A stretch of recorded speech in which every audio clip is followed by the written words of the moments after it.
What is up, everybody? Nick Fiore of FioriousNation here on YouTube, one half of the Forbidden Podcast here on YouTube via FioriousNation. It is Saturday night of February 7th of 2026, 1 week before Valentine's Day, and man, we're already in the month of February, man. We're already 1 month done of 2026. What the fuck happened to 2026, man? Like, we're already now in February. It's crazy.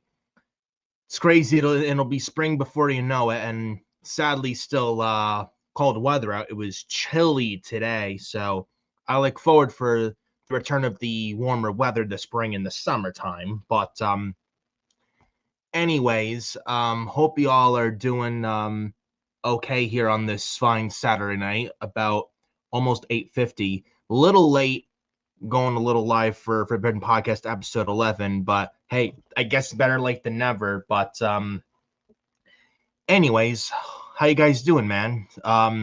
Now, as you see here, it's just me tonight for episode 11. Adam Carl, my co-host, unfortunately is not here tonight. He's got stuff going on.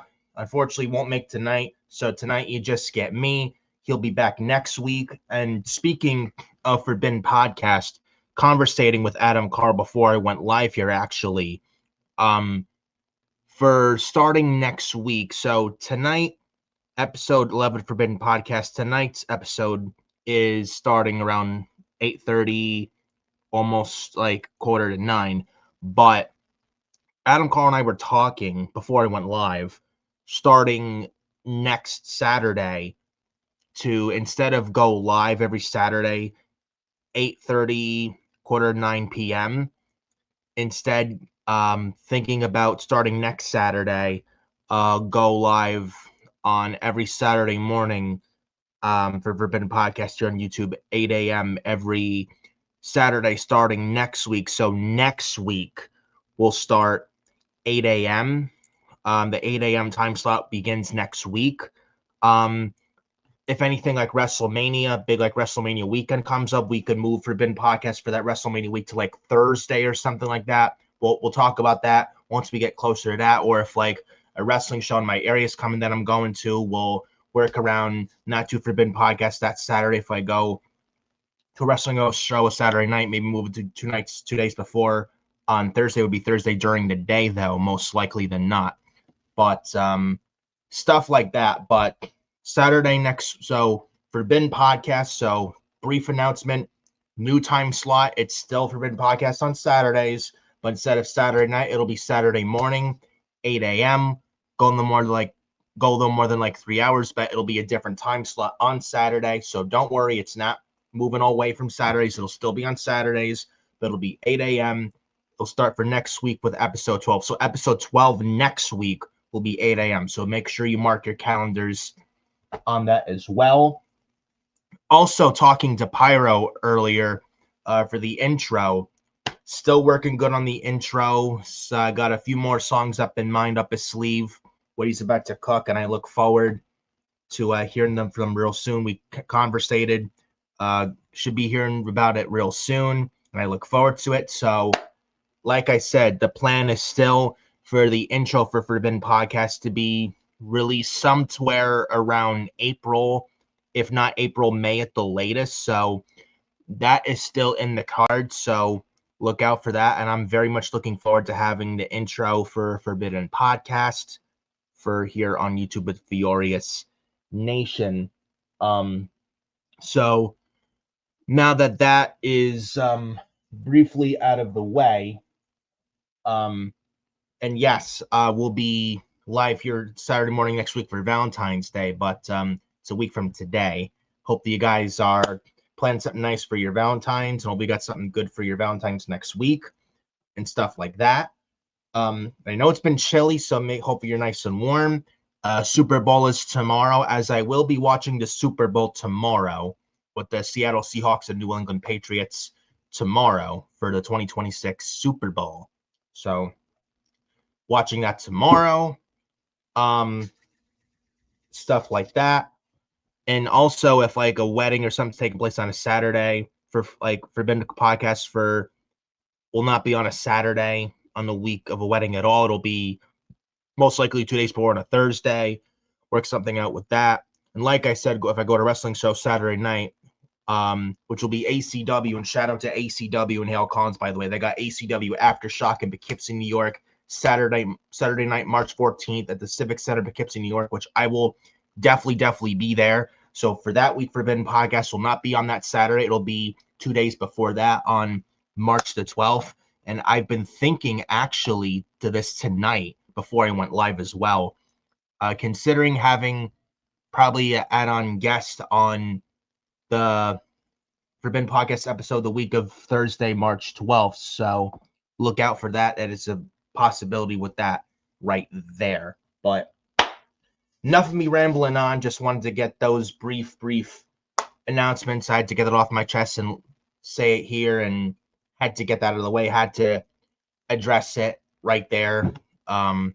So might as well get started here with episode 11. We got a lot to talk about. We got AJ Styles to talk about, his WWE status, where he stands. Is he really done wrestling? Is he retired, or is he retired just in WWE? Will he go wrestle in AEW? Will he wrestle in TNA? Is he signing a Legends deal? Is WWE trying to keep him away from AEW? We'll talk about all that. Ava, The Rock's daughter, is apparently gone from WWE, and she's no longer the NXT General Manager. We did get a new interim General Manager from NXT this past Tuesday. So Robert Stone is the new interim General Manager for NXT, not permanent, but he's interim. Will he be permanent? I'm not sure. We'll see.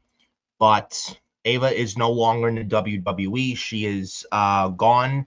She decided to apparently not renew her contract, as her contract was coming up, and she decided to not renew. Apparently, she got lowballed or something like that. Maybe because TKO is restructuring the WWE contracts of what certain people get paid for, depending on their status in the company. Where Vince was like overpaying everybody. Maybe it looks like TKO is trying to restructure and change that. We'll talk about that here. We got Ricochet to talk about. Apparently, he said WWE tarnished his legacy, which I got something to say about on that. Michael Hayes thinking Chelsea Green's not a top girl, thinks she has a ceiling. We'll discuss that as well, and my thoughts on that clown Michael Hayes. But we're going to talk about all that and much more here on episode 11 of Forbidden Podcast here on YouTube via FioriousNation.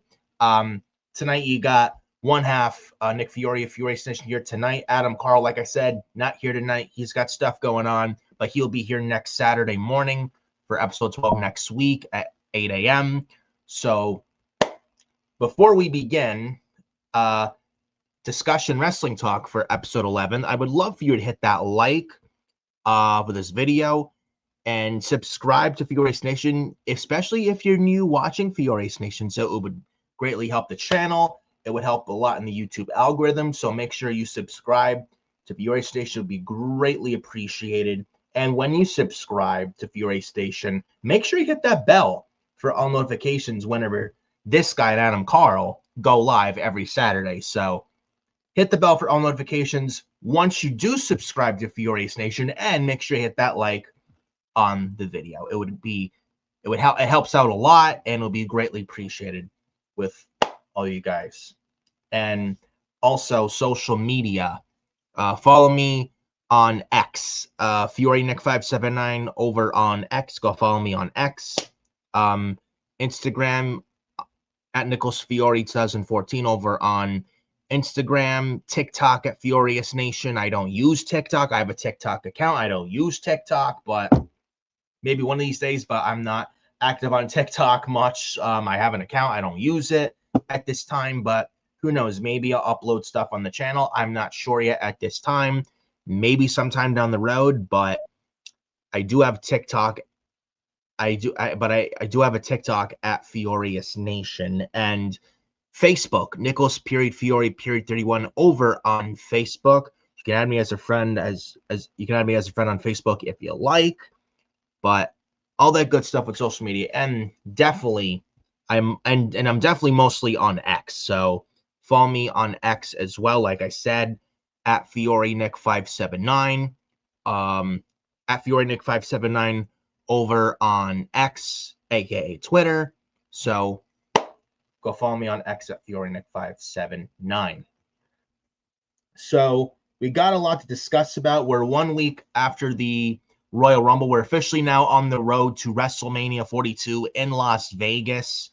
1 week removed from the Royal Rumble, which I thought wasn't a bad show, but it was disappointing. There was more negative than positive. It was very disappointing, and it had a lot to do with the Saudi crowd. And I will say, after the Royal Rumble for this year, 2026, which was in Saudi, after what I watched and a lot of people watched last week, I think a lot of us are all in agreement, and I can truly say that the Royal Rumble should never go to Saudi Arabia ever again. That crowd last week in Saudi for the Rumble was terrible.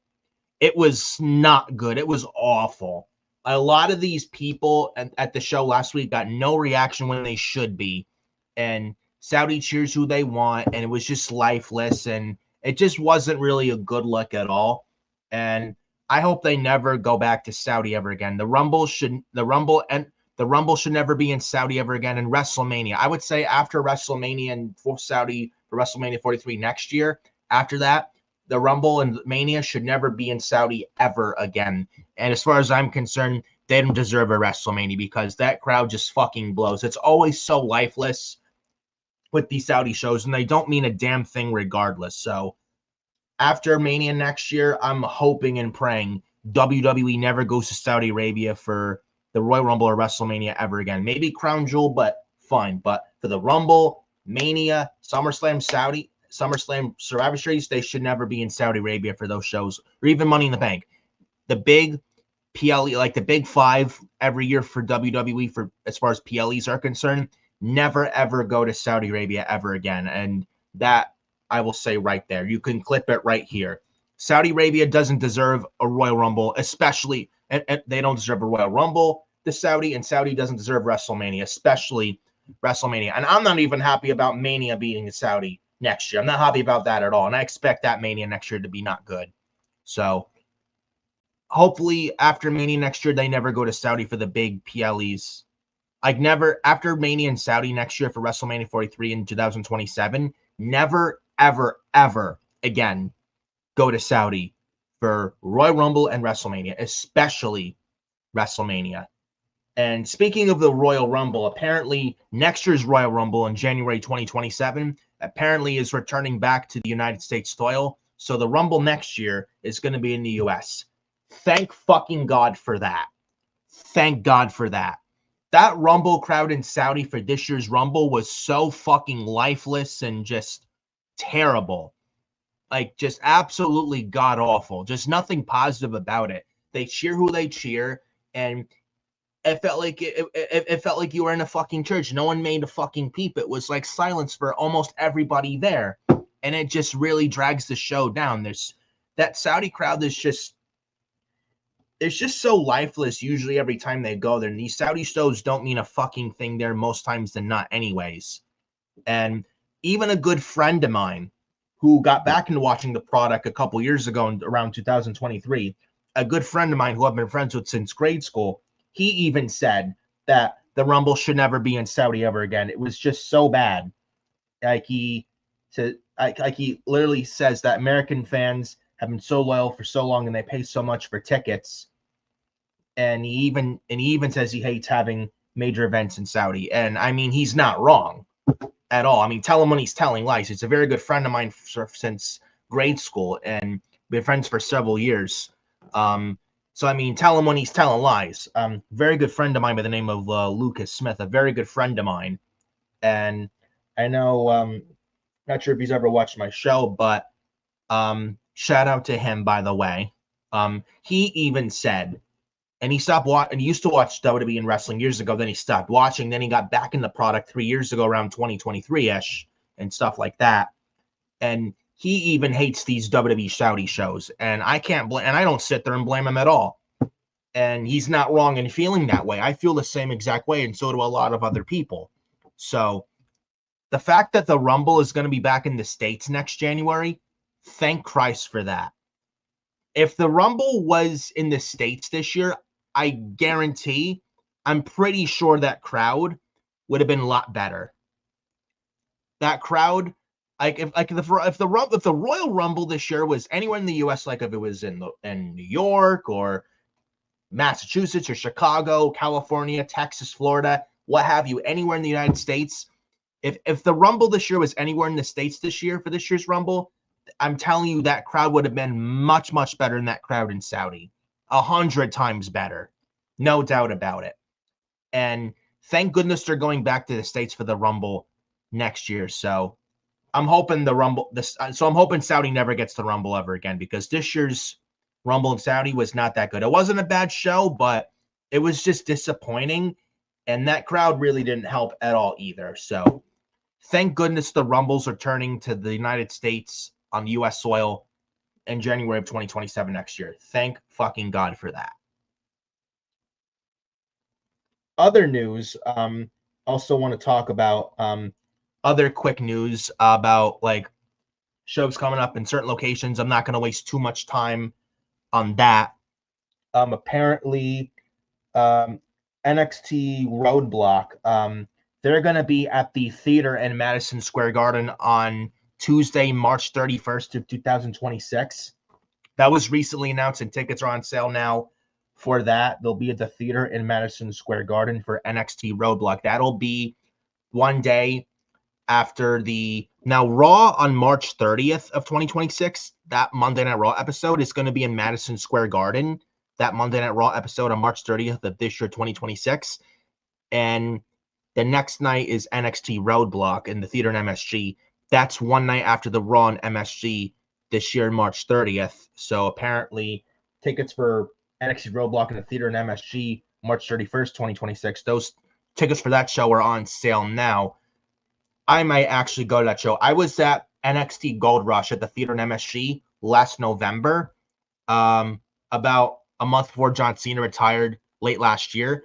I was at the NXT Gold Rush show at the theater in MSG last November, and I was there live. I pretty much enjoyed myself. That crowd was very energetic. They were a great crowd.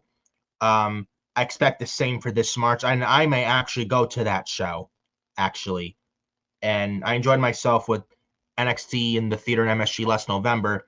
I expect the same thing and no different, the same exact energy with NXT Roadblock this late March. And this guy may actually be there for that show. So we'll see what happens. But NXT Roadblock, well, NXT returns to the theater in MSG for NXT Roadblock March 31st, a few weeks before WrestleMania 42, where and hopefully NXT Roadblock this year in that theater in MSG is a good show.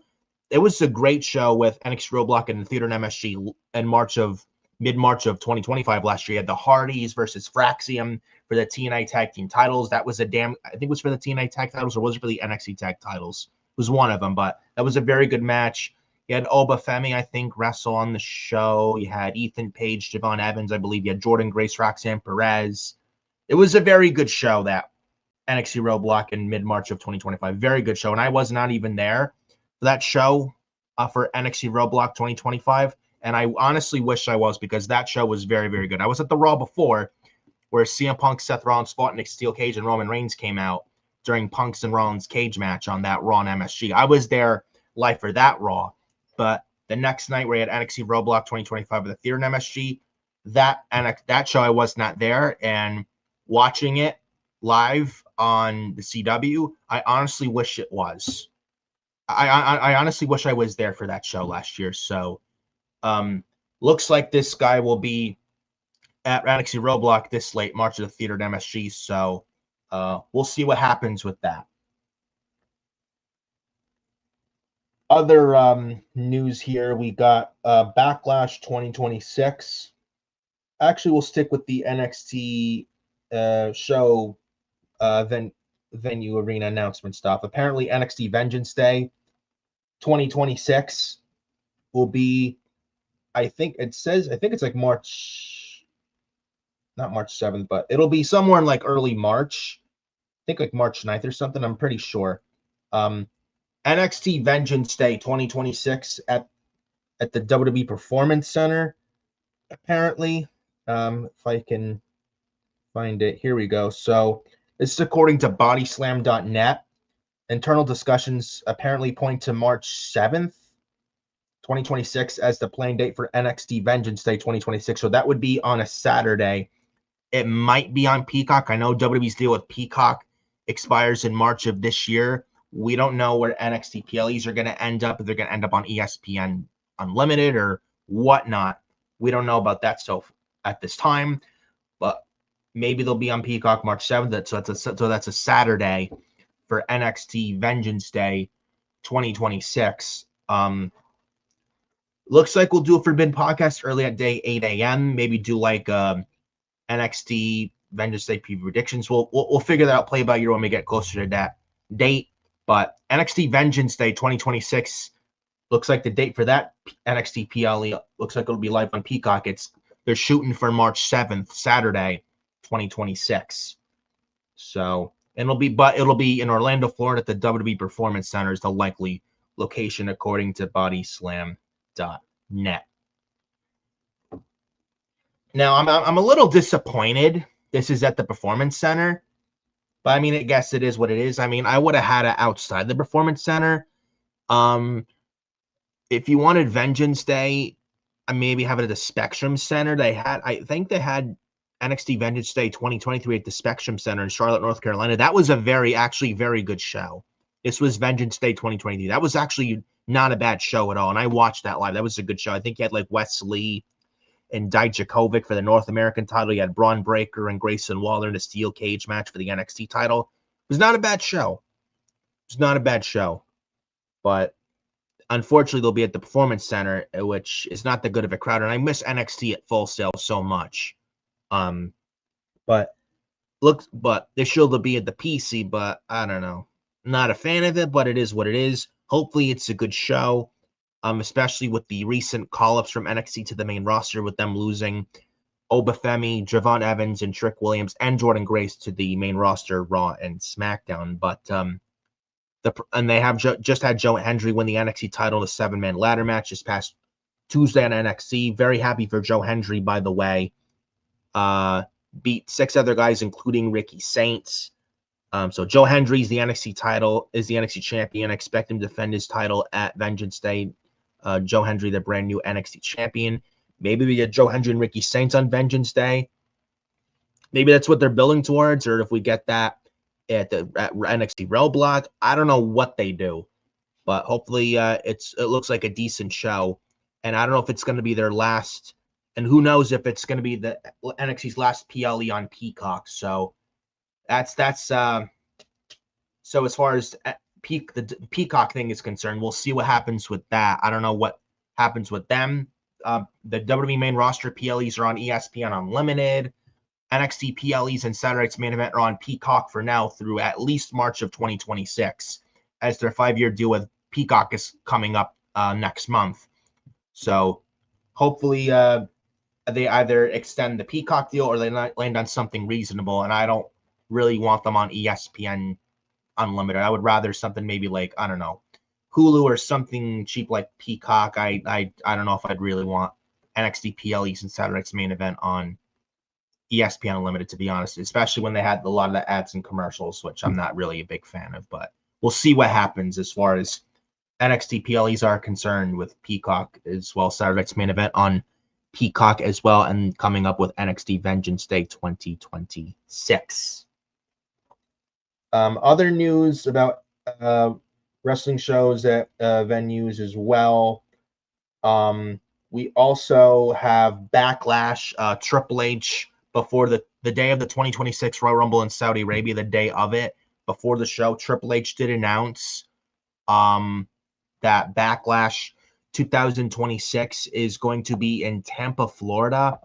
It'll be on Saturday, March, not March, sorry, May. Sorry, I don't know why I said March, but I don't know.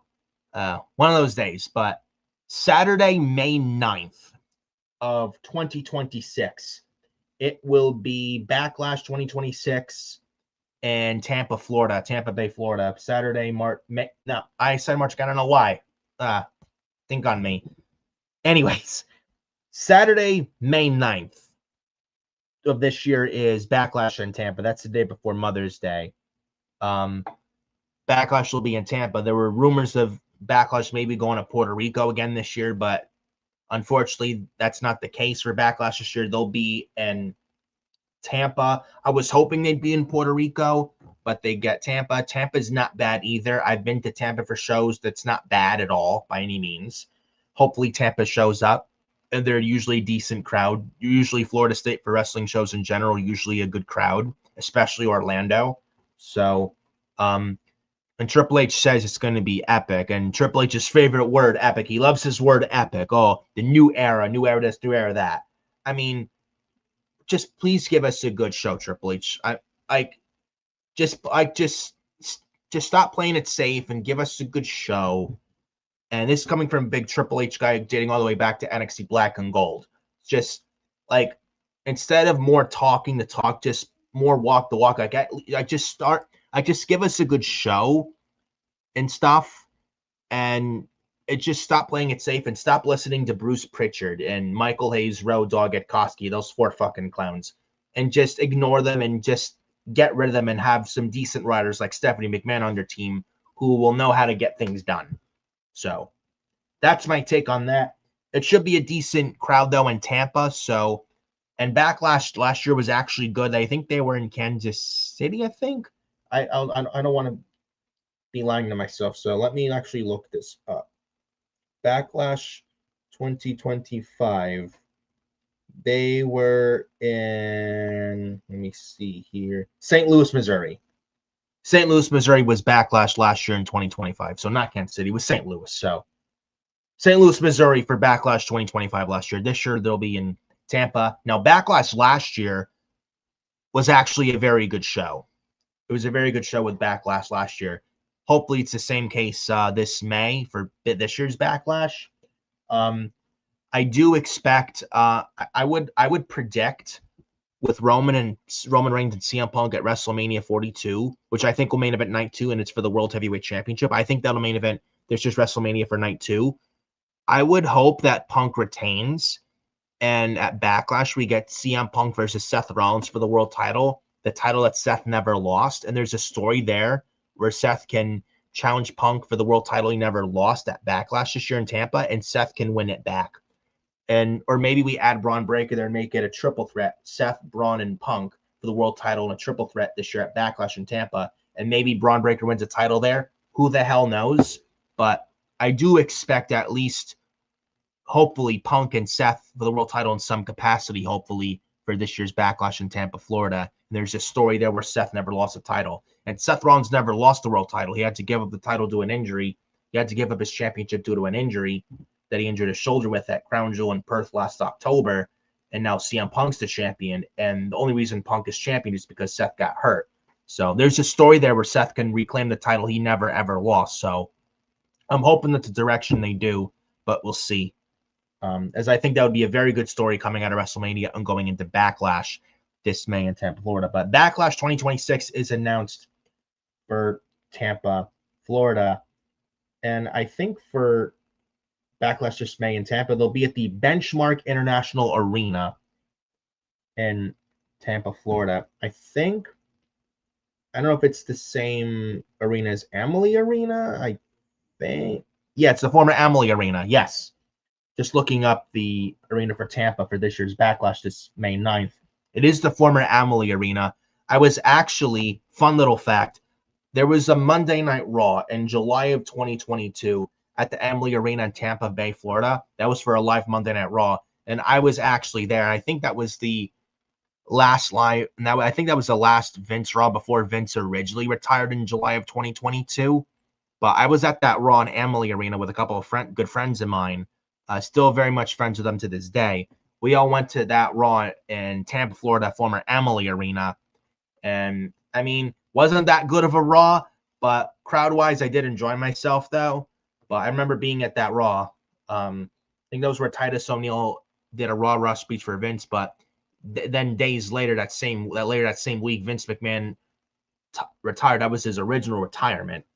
But that was at that Raw in Tampa for July of 2022. But the former Amalie Arena in Tampa will be the now home for this year's Backlash May 9th. So hopefully that's a decent show, and usually Tampa and Florida State for wrestling in general is usually a good crowd, like I said. So hopefully they show up for this year's Backlash. So we'll see. Hopefully Backlash this May is a decent show coming out of WrestleMania 42, as that is the PLE after WrestleMania 42. So we'll see what happens with that. Other news, apparently an injury update on Piper Niven as well. She's been out for a while due to a serious neck injury. She's been out for quite some time. She's been out since the summer of 2025 due to a serious neck injury, apparently. And I got a little update as well with Piper Niven. It says back in September that Fightful Select reported that Piper Niven suffered a neck injury and that it was pretty serious, and that she may be forced to retire with a neck injury. However, Piper Niven has now shared a recent update on social media, and she responded to a fan who asked how she has been feeling or whether there's a chance she will return to the ring. Now, Niven confirmed that she is in a good spot after 5 months, but said that due to her injury, some days she can only stand for a few minutes at a time. She also makes it clear that she would love to return to wrestling and cannot imagine doing anything else, asking everyone to keep their fingers crossed that she recovers as well. And Piper Niven, it was on X that she was quote tweeting a fan actually with this, and says she would love to come back as well. And she said, "So I've done it I've wanted to do since I was 16 years old, and I cannot imagine doing anything else. I still love it as much as I did the first day I started. And I feel like I was really just starting to get confident again and open up and hit my groove. So all this to say, I hope so. Keep your fingers crossed for me." So that was a tweet from recently on this past Monday, February 2nd, from Miss Piper Niven. She has been out since the late summer, early fall with a neck injury, and this possibility never wrestling again. But she's been out lately. I know it's like she was with a Secret Harvest, didn't do much of her with SmackDown, but hopefully she is cleared pretty soon. Hopefully. I mean SmackDown's women's, Piper Niven is actually a good wrestler, and SmackDown's women's division could use all the help they could get. Like, they literally have nobody. Jade Cargill's women's champion's been a flop. All they got is Tiffany Stratton, Alexa Bliss, Charlotte Flair. That's it. And Alexa and Charlotte are in a tag team, at least for now. But I do think hopefully they split up and Alexa turns on Charlotte soon, hopefully. But then they got Julia's women's U.S. champion, and Kiana James has been decent lately since the Rumble. But and Lash Legend just got called up. She's not ready right now. Nia Jax, I don't really care for. Chelsea Green could be booked so much better, but that's what happens when you have Road Dogg Bright SmackDown and Bruce Pritchard there. But SmackDown's women's division is absolutely terrible, and they could use all the help they could get. Hopefully Piper Niven is brought back soon, because SmackDown could definitely use her. But please do not put her back in the Secret Harvest. If anything, I would take Piper Niven out of the Secret Harvest, have her on her own. I would just ditch the Secret Harvest altogether, honestly. Chelsea Green on her own could be something and stuff. And I would actually end the Secret Harvest, have Chelsea Green on SmackDown and Alliance, and out with the Secret Harvest, but with Ethan Page. Call up Ethan Page from NXT to SmackDown after WrestleMania. You pair Ethan Page and Chelsea Green together, and they were actually decent pairing in NXT when they were AAA Mixed Tag Team Champions. I think that could work. So hopefully that's something I would honestly love to see, because the Secret Harvest is just awful and it's just not working out. Alba Flyer is another talented wrestler, and I don't think the Secret Harvest is doing anything for her either. But that's just my opinion on that and stuff. Hopefully Piper Niven is back soon. The SmackDown women's division could use all the help they can get. You probably could put her in the mid card, challenging for the women's U.S. title. But please, for the love of God, don't have her back in the Secret Harvest, please. So I'm begging you. So we'll see what happens with Piper Niven. And hopefully she's not forced to retire due to a neck injury. And if she does have to retire with a neck injury, that would fucking suck. And she's in her prime, and nowhere even close to being done wrestling yet. So if she's forced to retire with a neck injury, that would really fucking suck. Hopefully that's not the case. But wishing Piper Niven nothing but the best, and hopefully she's able to get cleared soon from her neck injury. Speaking of neck injuries, I didn't put it here in the description of episode 11. Apparently, Big E is apparently retired. I want to bring up a tweet he put out. He put this out not long ago. If I can find the tweet. Here we go. If I can find it. If it's here, I think he posted this like a day ago. I think this is the one right here. So he posted a day ago, did Big E. And unfortunately, for those of you hoping Big E's back wrestling again, it looks like sadly he is retired. And that's a shame. So Big E puts out this tweet. I entered the pro wrestling industry at age 23 with an injury history that included a torn left ACL, torn right ACL, torn left pec, and a broken right patella. At 39, I'm well aware that I will one day have to pay the piper. I've put my body through a lot, and somehow I feel great. I don't battle daily pain. I'm able to function normally and healthfully. I'm eternally grateful for the wonderful career I stumbled into. I pray for all of my fellow athletes and performers who have not had the same good fortune. A sincere thank you to everyone who has taken the time to follow my in-ring career. It was an immeasurable gift to get to perform for you all. And that was the tweet Big E put, pretty much saying, I'm done wrestling and I'm retiring. And Big E got injured with a career-ending neck injury in March 2022 and has not wrestled since, and now he's retired. And the neck injury got now, and the neck injury he got 4 years ago, unfortunately got the best of him, and that fucking sucks. And it's a damn shame. Big E, just one of those guys that they say never meet your heroes in wrestling, and a lot of people in wrestling are selfish. Big E is not one of them. He's not that guy that's just there for himself. You can tell he's very respectful and humble and caring and all. And I feel very, very, very bad for Big E that his career's been cut short. And he's not even old, like what, mid-30s, like late 30s going into 40s, and he doesn't even look the age, but it's really a fucking shame that he's forced to retire.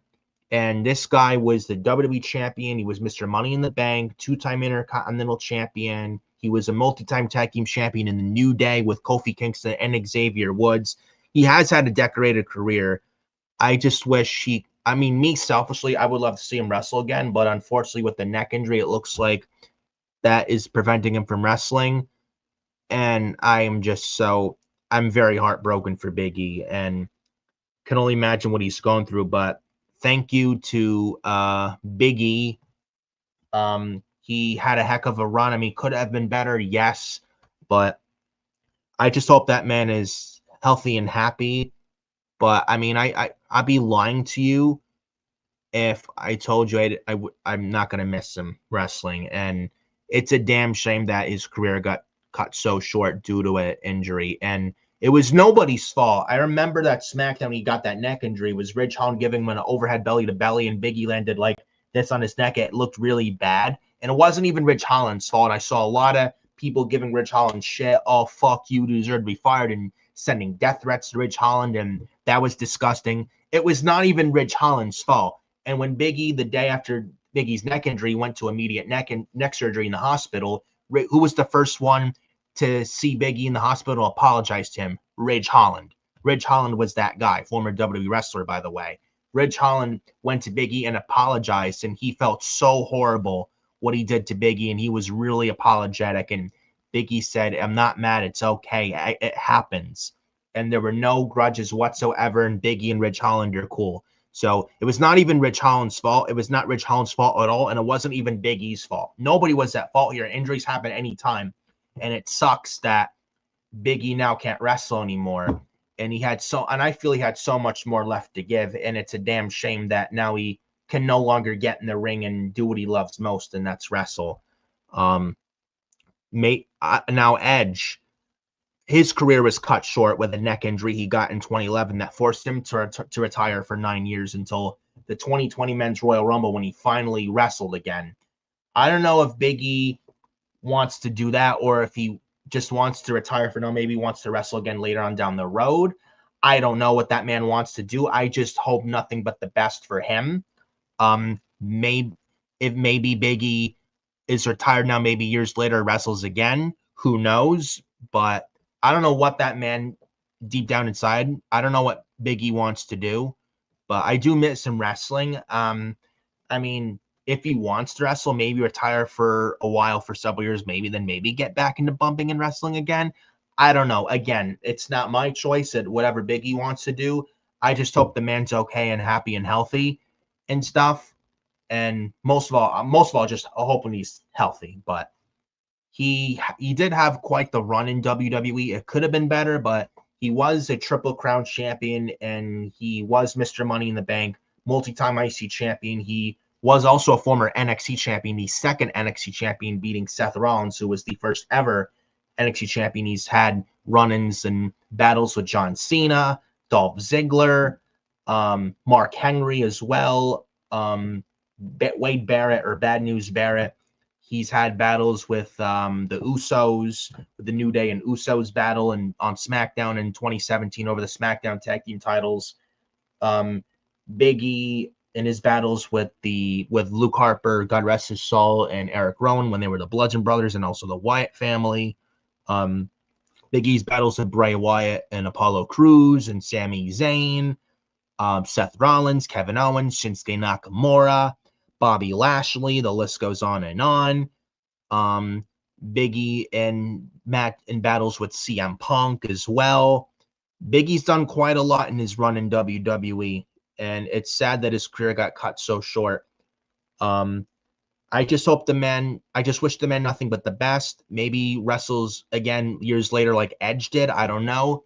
If Edge can come back from a serious neck injury, maybe Big E can or something like that. But again, it all depends on, I think, what Big E wants to do. I just hope the man's all right, and we'll see what he wants to do. Maybe but we'll see.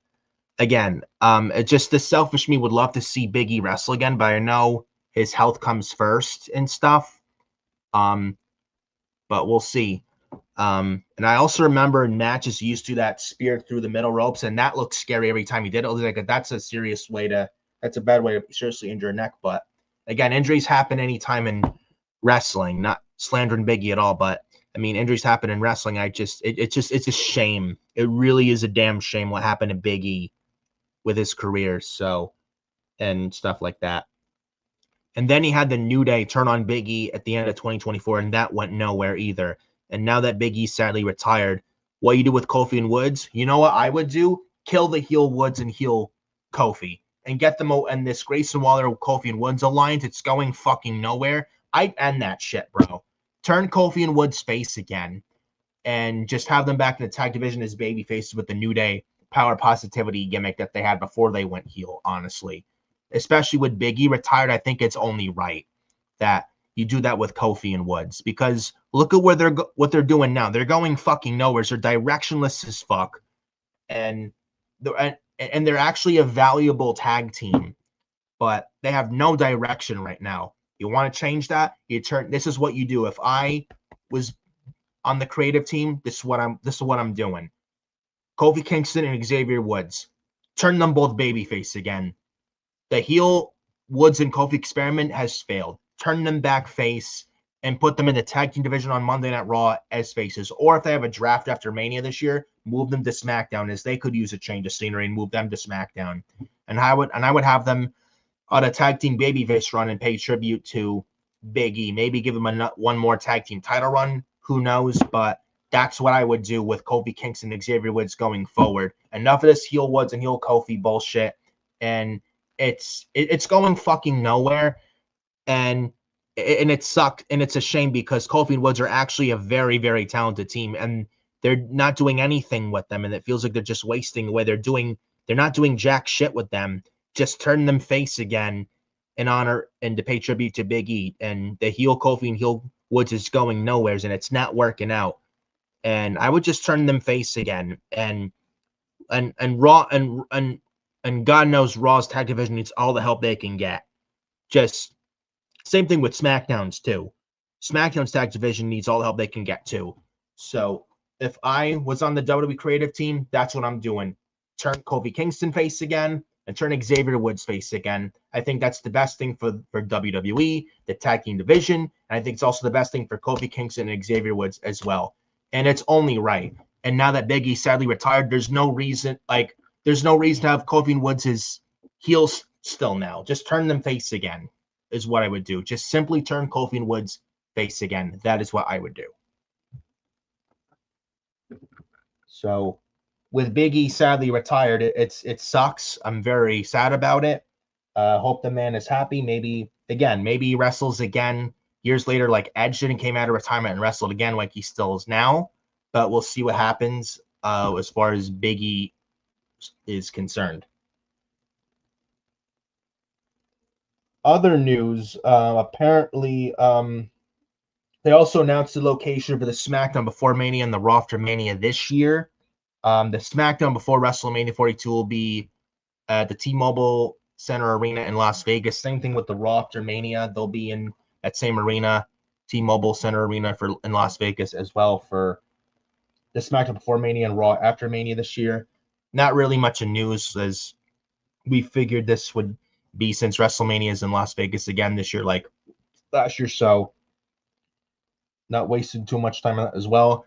I would hope for this year's Raw After Mania is good like last year's, because that Raw After Mania crowd last year was very good. And that Raw After Mania last year was one of the best Raws of last year, hands down. So I expect the same thing, hopefully, for this year's Raw After Mania. Right there. We also have other news. Ava, The Rock's daughter, Simone Johnson, Ava's real name. This is the daughter of Dwayne The Rock Johnson. Ava is gone from WWE and is no longer the general manager of NXT. She left the WWE. Her last appearance was NXT, not this past Tuesday, but the week before. It was the NXT before the Royal Rumble. That was her last WWE appearance. She's no longer in WWE. She's not the NXT GM anymore. Apparently, her WWE deal was coming up, and she decided to not renew. And I was shocked to hear of this, and I thought she'd be a lifer, but it looks like maybe this wrestling thing wasn't working out, and maybe I don't know what she wants to do after wrestling in WWE, whatever she wants to choose, whatever career she wants to choose, career path she wants to choose after.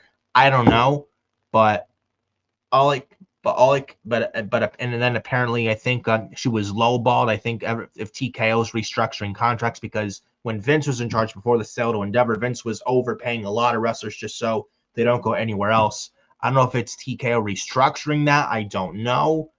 I'm not going to get too much into detail, but I will say about Ava, The Rock's daughter, she was not that good as an NXT GM. I'll be real. I've said first she was okay, but then later on she was just terrible. And no, she was not a better general manager in NXT than William Regal. Don't at me. So, and apparently Robert Stone is the interim NXT GM. They didn't say permanent, but they say it's an interim NXT GM. I don't know if it's a permanent thing or if they're going to find a permanent NXT GM sometime down the road and find someone else for the job. I don't know. We'll see what happens with that. But Ava's no longer in NXT. She wasn't that good as NXT GM, so it's no big loss. But I do wish Ava nothing but the best now that she's no longer in WWE. I don't know what she wants to do after life after WWE, but at the end of the day, I just wish that one nothing but the best, and best of luck to her future endeavors and whatever she wants to do. I hope she's happy whatever she's doing with life out after WWE, but we'll see what happens as far as NXT is concerned with a general manager. They did announce Robert Stone as the interim NXT general manager. I don't expect that long term at all. I would hope he's not the permanent NXT GM. We'll see. Maybe they have William Regal's NXT GM again. I don't think he ever should have left. I don't think he ever should have left the role in the first place 5 years ago. Maybe they got someone else in mind. Maybe Paige. She's still a free agent out there. Gail Kim's still a free agent. And we'll actually talk about Gail Kim in a little bit, I guess. Apparently, TNA is suing her for whatever reason. I don't fucking know. LOL TNA.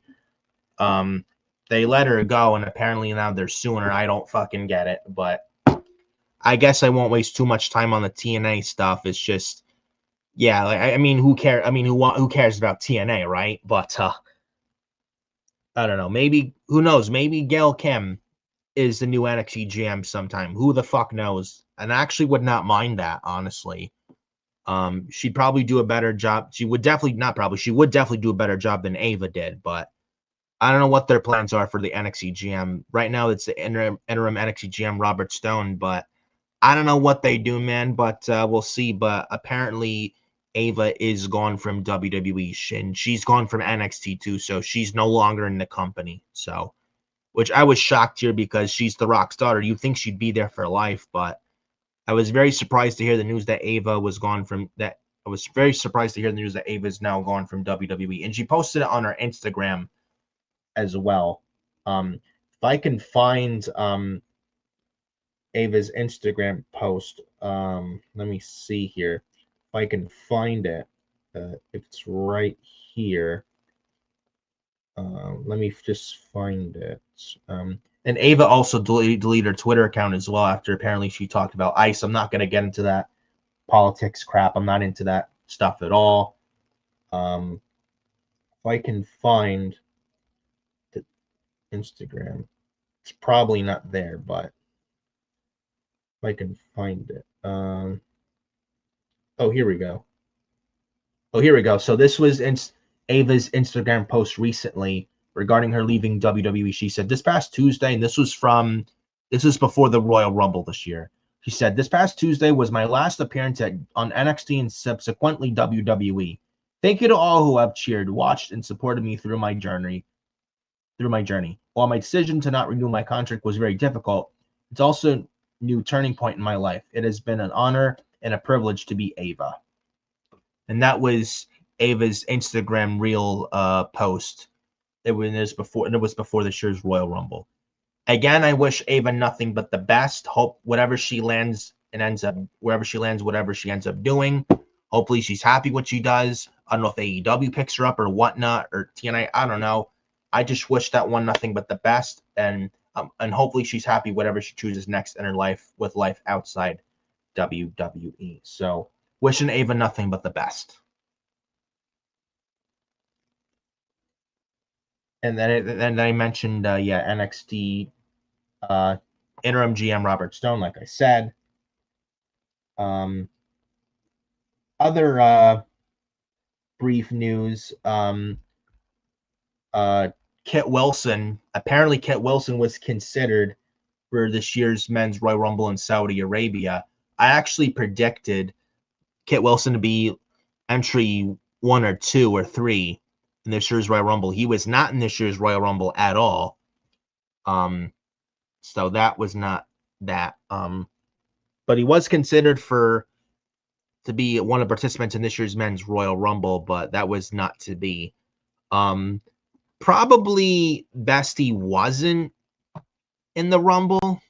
I mean, he's gone viral only because of his music, but he's not that good of a wrestler.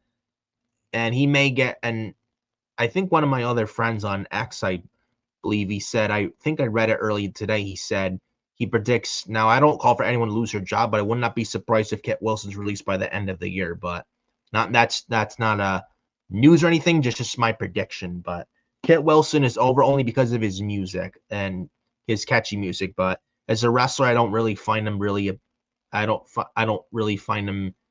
much attention-wise in the ring. Like, I don't feel it with him in the ring much at all.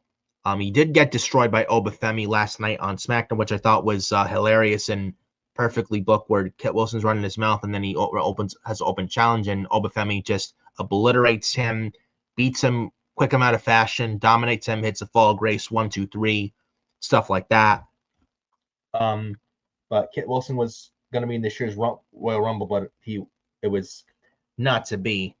I'm not going to waste too much time on this. I mean, Kit Wilson and the Rumble, really, that's just a waste of a spot, if I'm being brutally honest. Like, what would he have done in the Rumble outside of, like, doing the toxic. He would have done nothing in the Rumble. That would have been a total waste of his spot if he was in the Rumble this year. So I'm actually glad they didn't have him in the Rumble this year. So is what I will say. I know some people are going viral with Kit Wilson stuff. And that's really just because of his music. I don't really find Kit Wilson all that impressive in the ring. And I don't think he deserves a push either. But I just, yeah, if Kit Wilson was in this Rumble, it would have been like, why? So I'm actually glad they didn't do that with Kit Wilson in this year's Royal Rumble, but he was considered. But thank God that didn't actually happen. But again, not wasting too much time on it because I don't really find much about Kit Wilson. We do have other news here. Apparently, Tomasso Ciampa, this was the day of the 2026 Royal Rumble in Saudi Arabia. Tomasso Ciampa, who recently left WWE, he's now in AEW, and he beat Mark Briscoe for the TNT title a week ago, became the brand new TNT champion. This Ciampa's first match in AEW, wins a TNT title and stuff. So, and I'm glad he won, and I'm actually happy for Ciampa. I expected Tony to have him lose his first match because usually when you go to AEW, you lose your first match. But I'm very shocked that Ciampa won the title, and it was the right move. And I'm very, very happy for the Psycho Killer Tommaso Ciampa. And so far, not too bad with him in AEW. Now it's all in the follow-up, and hopefully he has a decent reign with the TNT title. I don't trust Tony Khan with Tommaso Ciampa still at all, but hopefully I'm proven wrong, and Ciampa actually has a nice run in AEW. He's TNT champion now.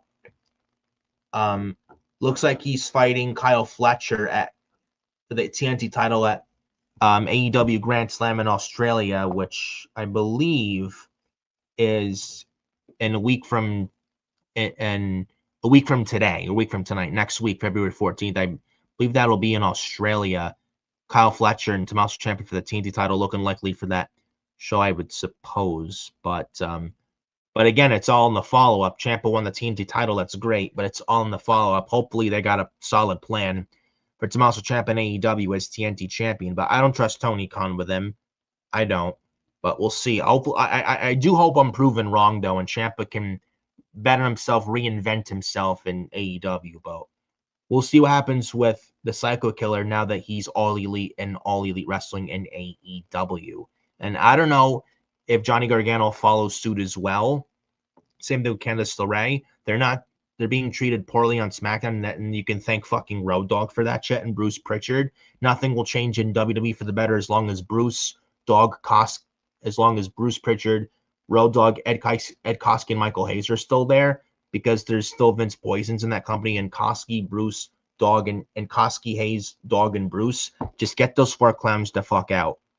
Nothing will change as long as those four clowns are still there. Honestly. But I don't know what Johnny and Candice want to do. If they want to stay there, if they want to leave, I don't know. Johnny Gargano was like laying on a production crate during SmackDown last night. I mean, I feel Johnny's pain. He's like, not speaking, he's like on laying down on a crate, and it said NXT in the corner of the crate. I don't know if Johnny Gargano and Candice LeRae go back to NXT. I don't know if they leave or stay in the company, but go back to NXT.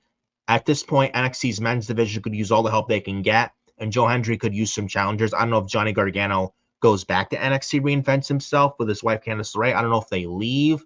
I don't know what goes on with Johnny and Candice, but we'll see what happens. But whatever happens with them, I will keep you guys posted and updated on that as far as all that is concerned regarding Candice LeRae and Johnny wrestling Johnny Gargano, but we'll see. But Tommaso Ciampa and AEW, not too bad so far, and I got to give them credit with Ciampa. But hopefully they keep up that momentum with Ciampa, and he's too good to just be wasted in AEW. Though I expect Tony Khan to get bored of him very quick. Hopefully Ciampa doesn't. Hopefully that doesn't happen with Tommaso Ciampa. And continuing here, just going over, talked about Piper Niven, talked about Ava, Kit Wilson, Roadblock, Tomasso Ciampa, and stuff like that. Just checking here, looking at my notes. here. And might as well move on to the next topic of discussion of this show as I take a sip here. Drink water.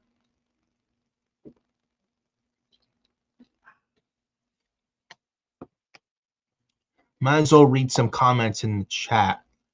Bruce Harper, 3583. What's up, Bruce? Says, hi, Nick. He says, Nick, I hope you had a good day. Thank you, Bruce. I had a decent day today. Hopefully, you have had a good day today as well, Bruce. Thank you for stopping by. I appreciate you very much, brother. Hit the like on the video if you haven't done so already as well. So, hope you're doing all right, Bruce, and happy to have you here. So,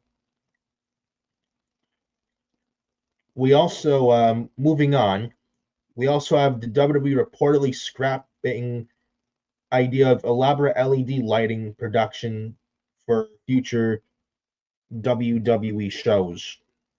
Now, if I can pull up this article right here, here we go.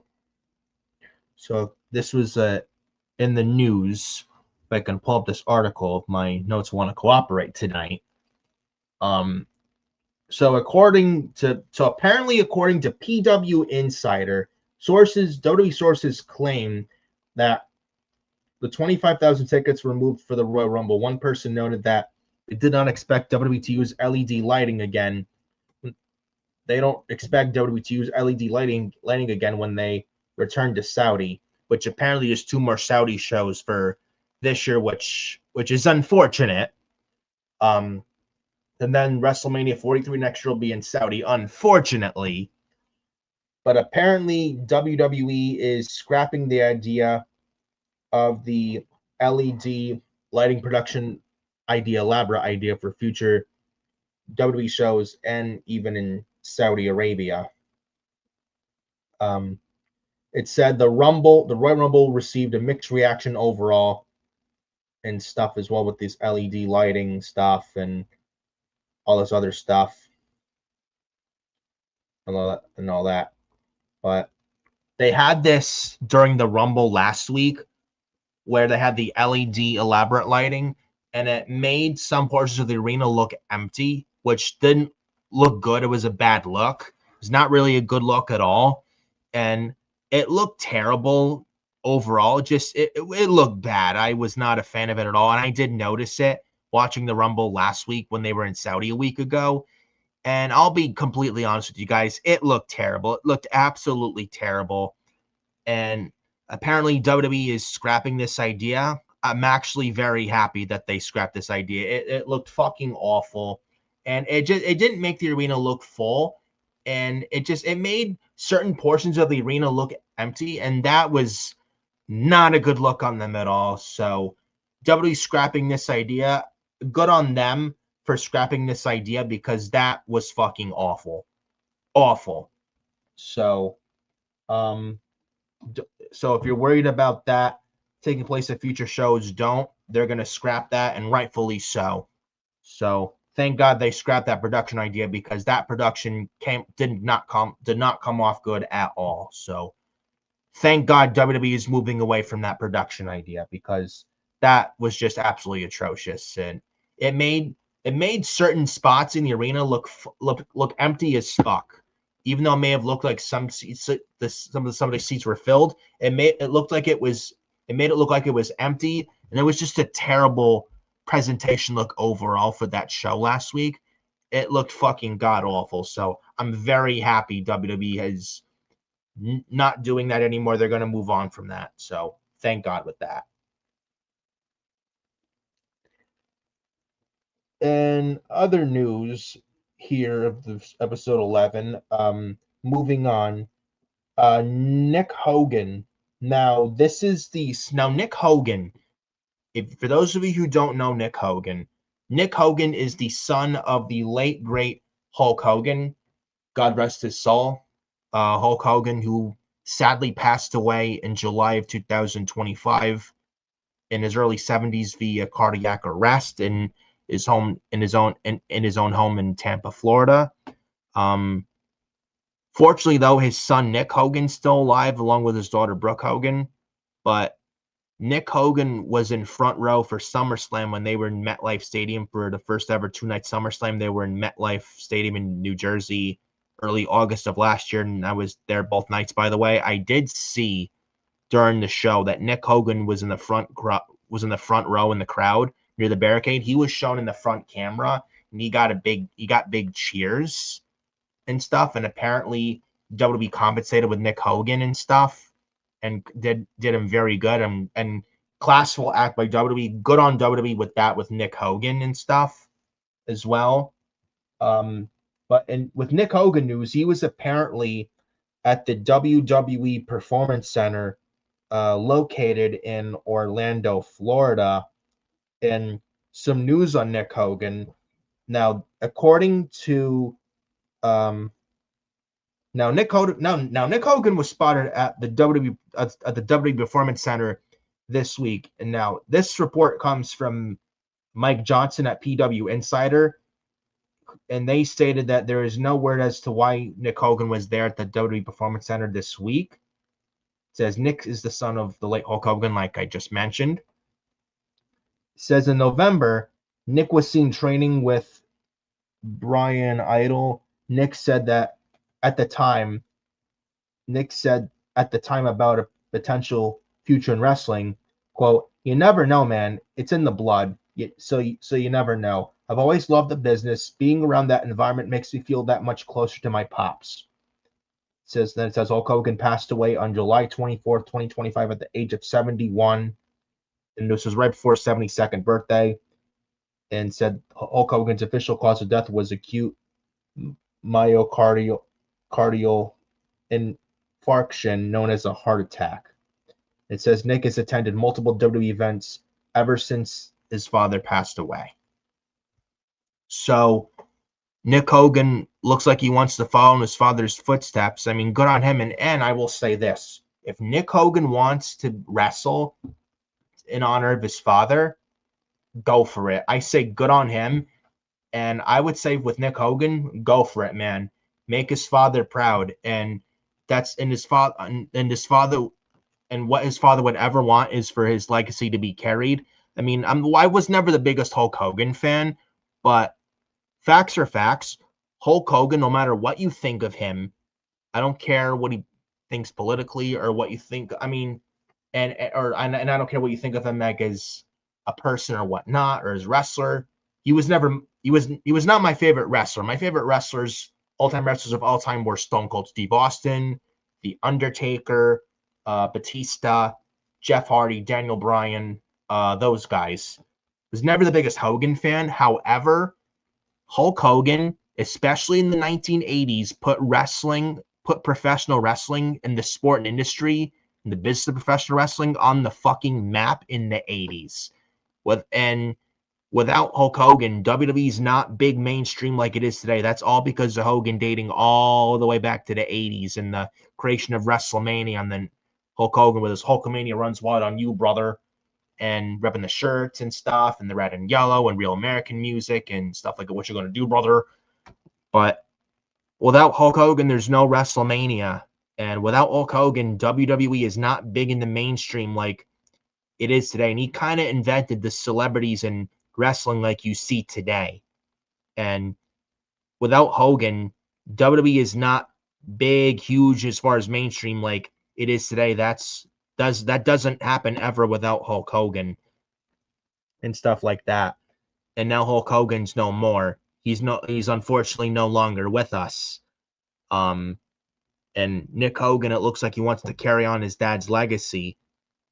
I can't sit there and shit on him for that. And if he wants to wrestle in homage and tribute to his father, I say go for it and good for him. And I would say go all the way with it, man. And if Nick Hogan wanted to ever train the Performance Center, maybe wrestle in WWE or in wrestling, or maybe go to NXT. If he wants to be a WWE wrestler, WWE superstar, and to do it to pay homage to his dad, if that's what Nick Hogan wants to do, I don't say why not, and I'm not against that at all. And I've never met Nick Hogan before, but it looks like he's a nice guy. But if he wants to wrestle, man, I have no problem with that at all.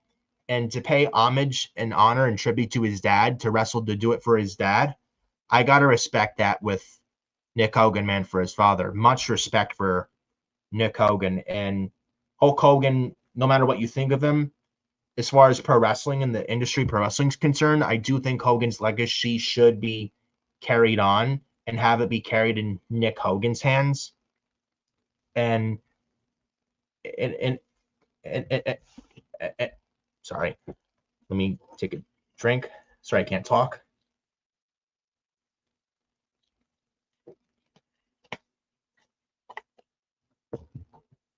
If Nick Hogan wants to wrestle, then I have zero issue with that. And to do it in respect and honor for his dad, Hogan would be proud of his son for that. So if Nick Hogan wants to wrestle, I don't know what he was in the Performance Center for this week. If he wants to wrestle, you get no complaints out of me. Maybe he starts in like NXT or something, or an Evolve, but we'll see. But we'll see what Nick Hogan wants to do as far as maybe he wants to wrestle and do it in honor and homage to his dad. And he did say, and he's not wrong, it is in the blood. Nick Hogan is the son of Hulk Hogan, but we'll see what happens with Nick Hogan. If he wants to wrestle, hopefully he succeeds as well. So I got my eye on Nick Hogan, and hopefully he has a successful career in pro wrestling if that is what he truly wants to do. So other news right here, talking about Vengeance Day, which I did right here. Hold on. Sorry, little sneeze. I apologize on that. But moving on to Brock Lesnar and Oba Femi, apparently, and I got the report for this right here. Let me read this to you guys. So let's see here. So listen to this. Listen to this. Say, hold on. Sorry. Sneezing all over the place. I'm not sick or anything. Don't worry, but all good this guy.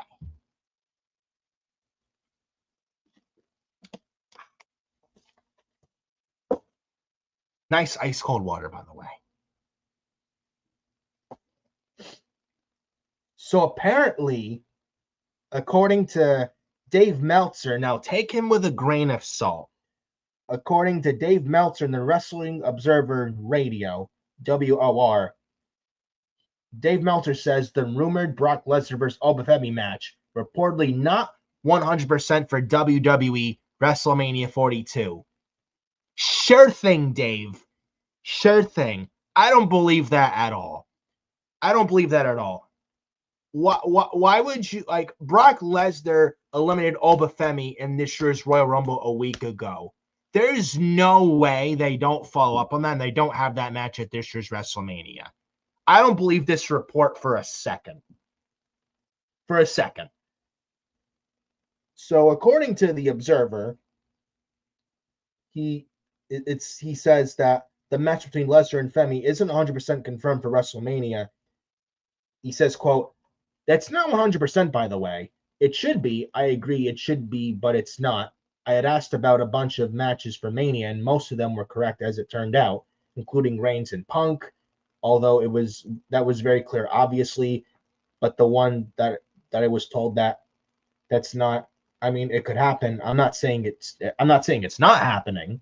I'm just saying that I was told that this one's not 100%. That was the Lesnar and Oba Femi match." Now it says if the match were to happen, it would be Brock Lesnar's first WrestleMania appearance since WrestleMania 39 in 2023, where Brock Lesnar fought Omos. Not my favorite, by the way. I hope Adam Carl is watching, just so he knows. Omos is not my favorite wrestler, and I don't go to WWE. And if I do go to wrestling shows, it's not to see Omos. You know, that 7-foot Omos. That guy. He's not that good of a wrestler. Like the big NBA guy, he's over 7 feet tall. Not high on Omos at all. I think he's trash in the ring. 7-foot buffoon who has no ceiling in wrestling. Brock Lesnar fought Omos at WrestleMania 39 in Los Angeles in early April of 2023. That match was not that good, in my opinion. I was not a big fan of that match at all. And it said Lesnar missed WrestleMania 40 and 41 due to the obvious Janelle Grant lawsuit with Lesnar's name linked attached there, but now it looks like he's not, or his name wasn't mentioned much in there, or if not at all. But looks like his name is out of it, and that's why he's back on WWE TV. And apparently it was him after being reportedly eluded and later formally named in Janelle Grant's lawsuit against Vince McMahon, WWE, and John Laurinaitis. It says, as for Femi, the match at this year's WrestleMania would be the first for the former NXT champion, as he was defending the NXT championship against Trick Williams and Javon Evans in the main event of Stand and Deliver last year during WrestleMania 41 weekend in Las Vegas last year in April 2025. Meltzer says Femi and Lesnar not happening at this year's Mania. Bullshit. I smell bullshit on this one. Brock Lesnar, again, eliminated Oba Femi in the Royal Rumble a week ago. You're not going to have that and then not do the match at Mania. I think Lesnar and Femi does happen at WrestleMania. I don't believe this Meltzer report at all. And Dave Meltzer doesn't know the WrestleMania 42 card. None of the dirt sheets know anything. No dirt sheets know a damn fucking thing of what's happening at this year's Mania. The only people who know what's happening at this year's WrestleMania in Las Vegas are Triple H, Nick Khan, and Triple H's team, Triple H's administration. Dave Meltzer doesn't know a fucking thing of what's happening at this year's Mania. Brian Alvarez doesn't know, and neither do the other dirt sheets, including Fightful and PW Insider and even bodyslam.net. None of the dirt sheets know a fucking thing of what's happening at WrestleMania 42 this year in Las Vegas. Not one dirt sheet knows a fucking thing. Only Triple H, Nick Khan, and Triple H's creative team know what's going on regarding this year's Mania. The dirt sheets don't know jack shit of what's going on at this year's Mania. And Meltzer says Lesnar and Femi is not happening at this year's Mania. Yeah, right. I think it does happen at this year's Mania. I think we do get Brock Lesnar versus Oba Femi at this year's WrestleMania.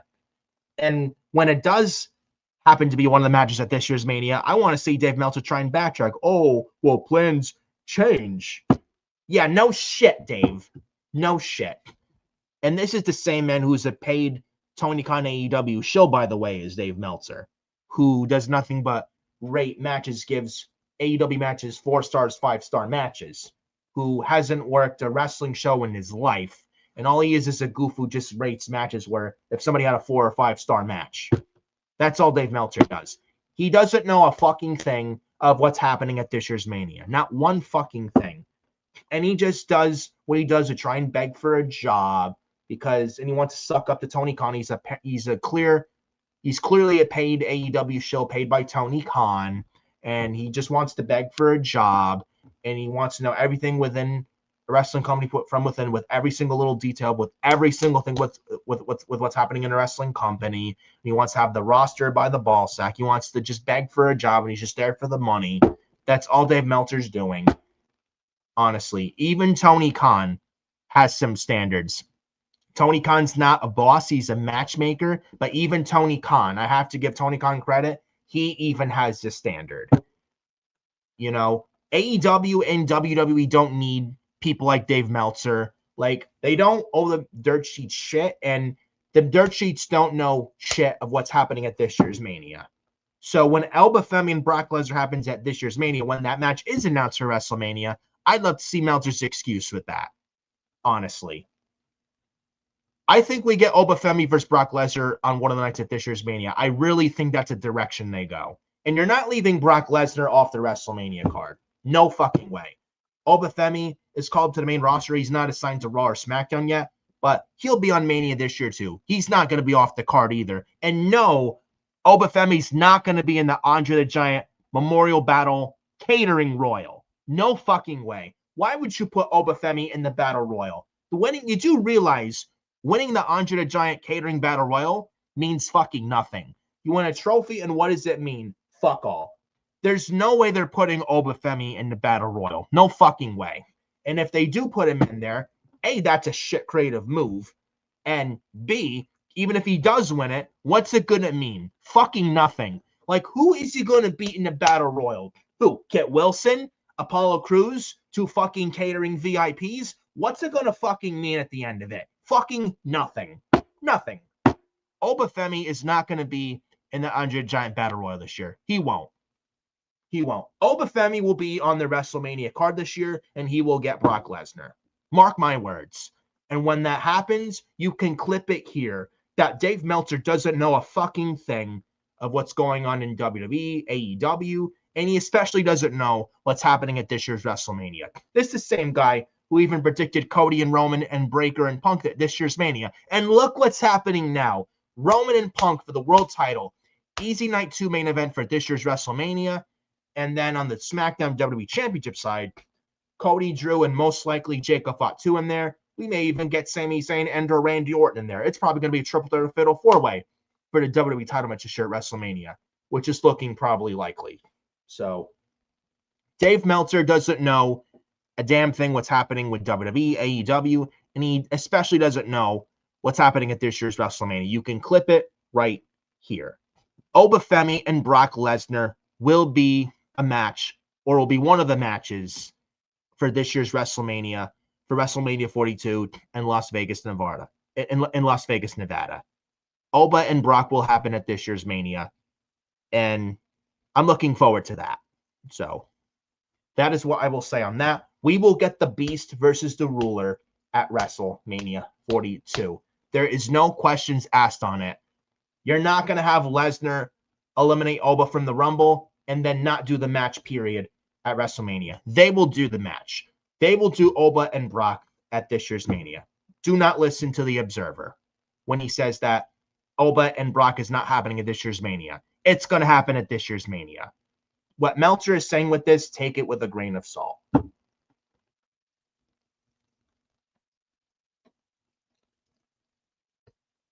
So moving on from the Brock and Oba stuff, might as well just save the AJ Styles stuff for the main event, or close to main event portion of this show. Right here. Looking at my other notes as well. Let me see. Right here. Might as well talk about this next. Chris Jericho. Apparently, Chris Jericho is, let me find the report. Let's see. Here we go. Okay. So, might as well talk about this next, moving on to the next topic. I know it's a little all over the place with AEW. What do we talk about this? All right. But moving on to the next topic of this show, Chris Jericho. Apparently, Chris Jericho is no longer under AEW contract. However, Chris Jericho is still on the AEW roster page, though he's no longer under AEW contract. The reason why Chris Jericho is still listed as a member of the AEW roster, even though his AEW contract expired. So the reason why Chris Jericho is still listed as a member of AEW on the company's roster page is simple. He is still an employee. Says there has been huge speculation about Chris Jericho's future over the past several months, with the widespread belief that his AEW deal would expire at the end of 2025, which it did. Said it was even announced when Jericho re-signed with AEW in October of 2022 that his deal would expire at the end of 2025. Says that Jericho remains on the AEW roster page, however, situated between Cash Wheeler and Christian Cage. According to Fightful Select, Jericho is actually still under contract with AEW, which I don't believe. His contract did expire, and though he's still on the roster page, I do believe his contract did expire. So that I will say on that. Says why exactly his deal didn't expire at the end of 2025 is currently unknown. This news explains why Jericho has not appeared on WWE programming yet. I expect him to be on WrestleMania this year. I will say what I think with Chris Jericho in a little bit. Says that now it says this news explains that Why Jericho has not appeared on WWE programming, as he is still under contract with AEW should the two sides want to work together. Now, Fightful did note that there's interest in Jericho from within WWE should he become a free agent. Jericho has been signed to AEW since 2019 and was the inaugural AEW World Champion. Prior to his AEW run, Jericho was a part of WWE across multiple runs from 1999 to 2018. Now, Chris Jericho is set for a upcoming Fozzy tour this month of February. Apparently Fozzy is touring in the United Kingdom this month, starting February 6th in Brighton. And it says the rock band is due to play 13 shows before finishing up on February the 21st in Wolverhampton. And that's the Fozzy UK tour for the month of February. So don't expect Jericho back on any wrestling programming as far as this month. Now, Jim Ross, apparently Jim Ross even said recently that he expects Chris Jericho to finish his career in WWE as well, which I do believe. Honestly, I do believe that very much 100%. There's nothing left for Chris Jericho to do in AEW, and he's done everything there. And what would Jericho exactly do in AEW that he has not done there yet? He's done everything. Honestly, I do think Chris Jericho. Now, he didn't come back in the Royal Rumble, and looking at the reception of the Rumble last week in Saudi, it was probably the right thing he didn't come back in the Rumble last week. And I think Jericho's return should be on American soil instead of Saudi soil. So it was probably for the better and the best thing he didn't return a week ago at the Rumble, as me and a lot of other people predicted. But do I think Chris Jericho still returned to WWE? Yes, I do. Just because even though he didn't show up at the Rumble a week ago. Now, do I think his contract has expired? Yes, even though he's still on the roster page. Who's to say Tony Khan is not trying to throw money at him just to keep him away from WWE? That's another possibility, because Tony doesn't want to lose Jericho, but because he's afraid of him going back to WWE, which would be a lot better off for it, which he will. And Tony would be foolish not to throw money at Jericho and try and keep him, do everything he can to keep him. Tony Khan would be foolish not to do that.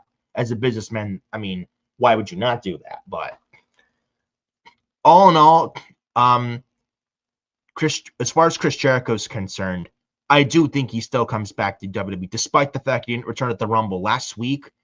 Now, I've been thinking about this for a while. Now, Chris Jericho, I do think he still comes back to WWE regardless. But if Jericho is going to be at WrestleMania in Las Vegas this April, and if Jericho's coming back to WWE still regardless, if Jericho coming back to WWE is still happening, this is what I'm doing. Now, hear me out and listen to this idea. Let me know what you guys think in the comments down below. Now, remember how Cody Rhodes came back to WWE in Dallas on night one, WrestleMania 38, when he wrestled Seth Rollins, where Seth had a match against a mystery opponent, and that mystery opponent ended up being a returning Cody Rhodes after being away from WWE for 6 long years. Now, LA Knight just came back a week ago at the Royal Rumble, and he was taking it to the Vision this past Monday night on Raw, which they were live from Philly this past Monday with Raw, which I thought was not that good of a show outside of the beginning with Braun Breaker destroying everything, and then in the beginning and then the end with Roman Reigns, CM Punk, and then Gunther and Dragon Lee somewhere in the middle of the show. And then Roman Reigns and CM Punk, and their very good promo at the end of Raw this past Monday in Philly, which sold me on their WrestleMania match, by the way. But LA Knight took it to the Vision this past Monday on Raw in Philly. LA Knight, I think, is on the card this year for WrestleMania, but he should be on the card in something meaningful. LA Knight versus the Vision is not meaningful for LA Knight for this year's Mania. It's not. LA Knight, Logan Paul doesn't really interest me at all, because LA Knight versus Logan Paul, we've been there, done that. LA Knight, Braun Breaker, I don't think that happens, because I think we get Braun Breaker and Seth Rollins at this year's Mania, which makes sense. And I think Seth does come back in time before Mania, and I think Seth does make Mania in time. And I think we get Seth versus Braun at WrestleMania this year, which makes all the fucking sense in the world. So it's not going to be LA Knight and Braun Breaker. LA Knight Logan Paul is a no for me. LA Knight Bronson Reed is a no for me. LA Knight Austin Theory, that's not a WrestleMania match at all. That's not a WrestleMania match whatsoever. So we're not doing that. LA Knight should be on WrestleMania this year in a meaningful way. Now, a meaningful way, this is what I'm thinking. You take a page out of the WrestleMania 38 Night 1 Seth vs. Mystery Opponent being Cody Rhodes playbook from WrestleMania 38 Night 1 in Dallas. You take a page out of that playbook and you apply it with one of the nights for WrestleMania 42, LA Knight on the card versus a mystery opponent, and that mystery opponent ends up being Chris Jericho. And Jericho answers the call, and we get LA Knight and Chris Jericho that way for WrestleMania this year in Las Vegas.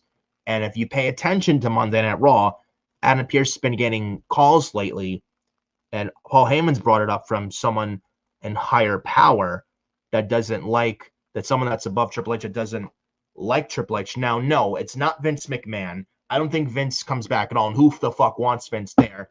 And by the way, nobody wants Vince back. Like those saying, oh, fire Triple H, bring Vince back. No. Nobody wants the old fuck Vince McMahon back. Triple H is not perfect, but it's much better with him in charge than with Vince in charge.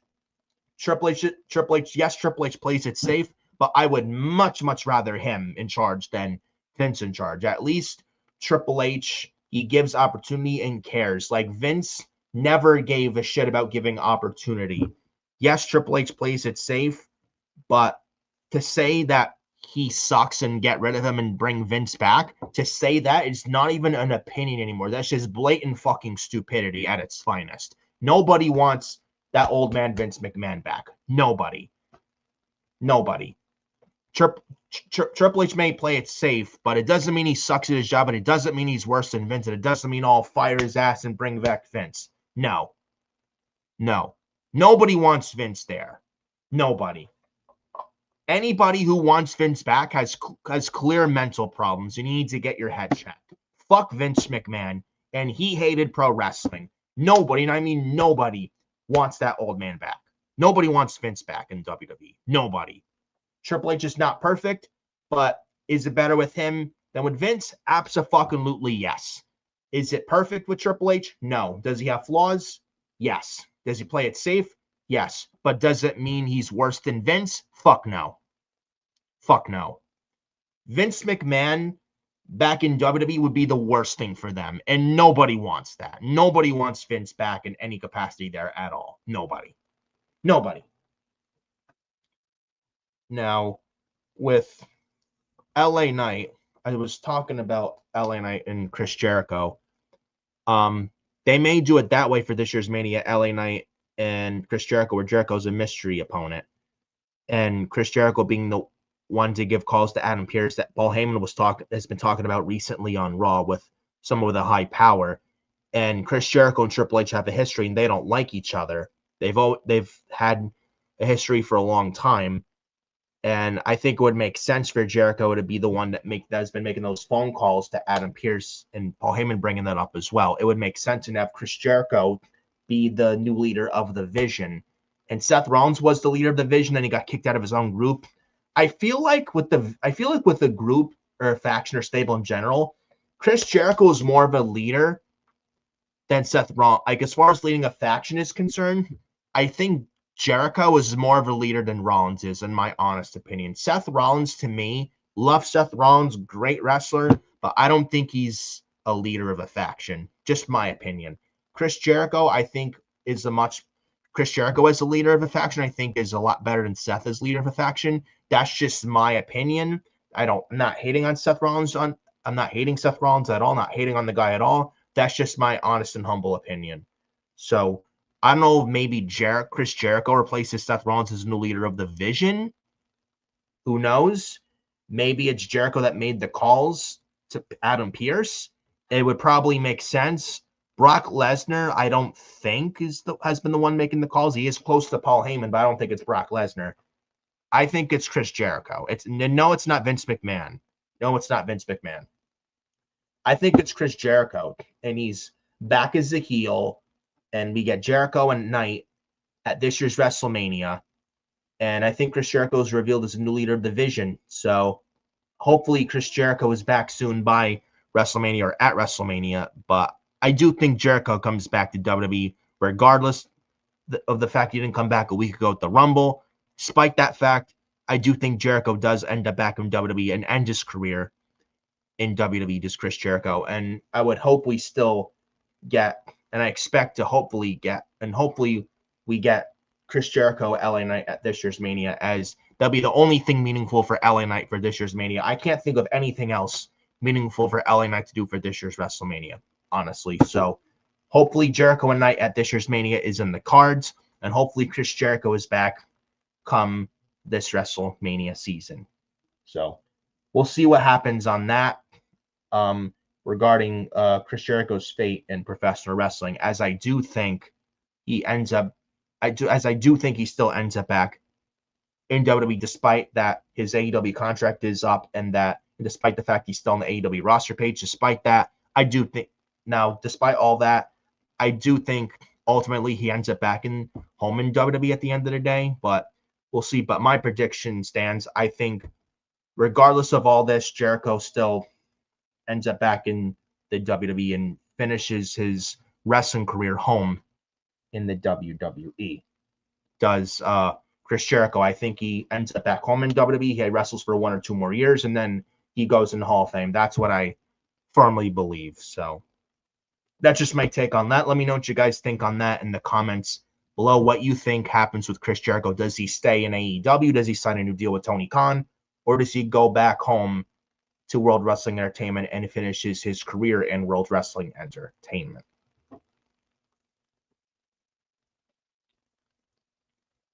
So, done talking about Chris Jericho. I might as well talk about this discussion. Hangman Adam Page apparently took a recent photo with former indie wrestler and Ring of Honor New Japan wrestler Marty Scurll, who was blacklisted by the wrestling community in 2026 years ago due to the speaking out movement. Let me pull up the article here. Right here. So, looks so when the article, here it is. So apparently Adam Page and Marty Scurll met a decade ago and have remained friends since, and have remained friends also despite Scurll's personal controversy. Again, this was during the speaking out movement in somewhere in 2020 during the COVID-19 pandemic. Now it says, despite being considered a face of goodwill by many pro wrestling fans, 1/3 of the AEW World Trios champions and former AEW World Champion Hangman Adam Page, he recently encountered some controversy regarding his association with a former member of the Elite in the Villain Marty Scurll. Now it says the Villain Marty Scurll was once a close associate with the likes of Adam Page, the Young Bucks, Kenny Omega, and other members of the Bullet Club or the Elite during their time in New Japan Pro Wrestling and Ring of Honor, before AEW was even a thing. Now it says the Bullet and the Bullet Club, a group that would rise in prominence and eventually join forces to form AEW All Elite Wrestling. It says he would help lead the creative team in Ring of Honor with Marty Scurll for a period of time, and it appeared that a jump to AEW was inevitable. But apparently it didn't happen whatsoever.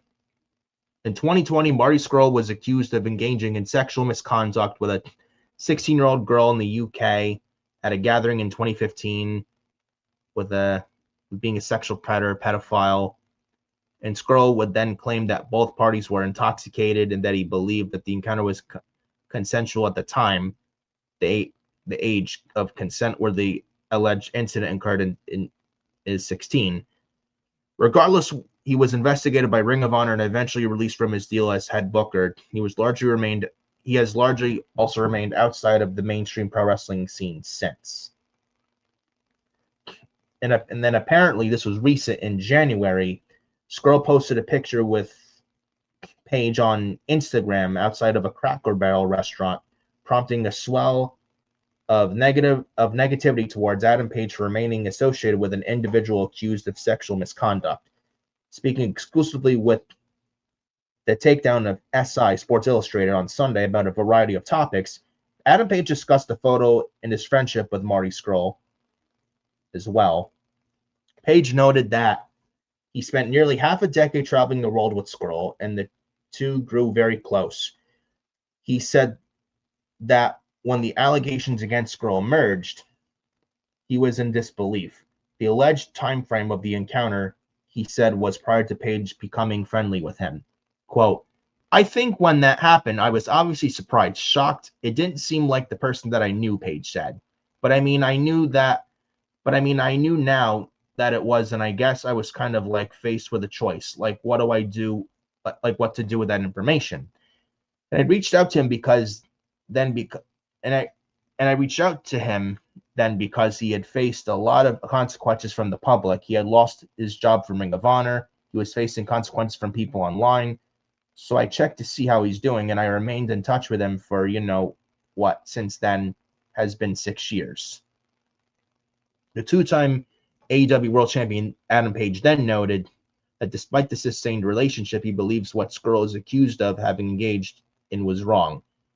Quote, I guess I kind of will make a couple things clear about it. I completely recognize that what he did, his actions are abhorrent, disgraceful. They are. There's no excuse. I completely recognize that, he said. I've always thought that, will always think that about his actions, and I guess as a consequence of his actions, the public has felt strongly about what he did.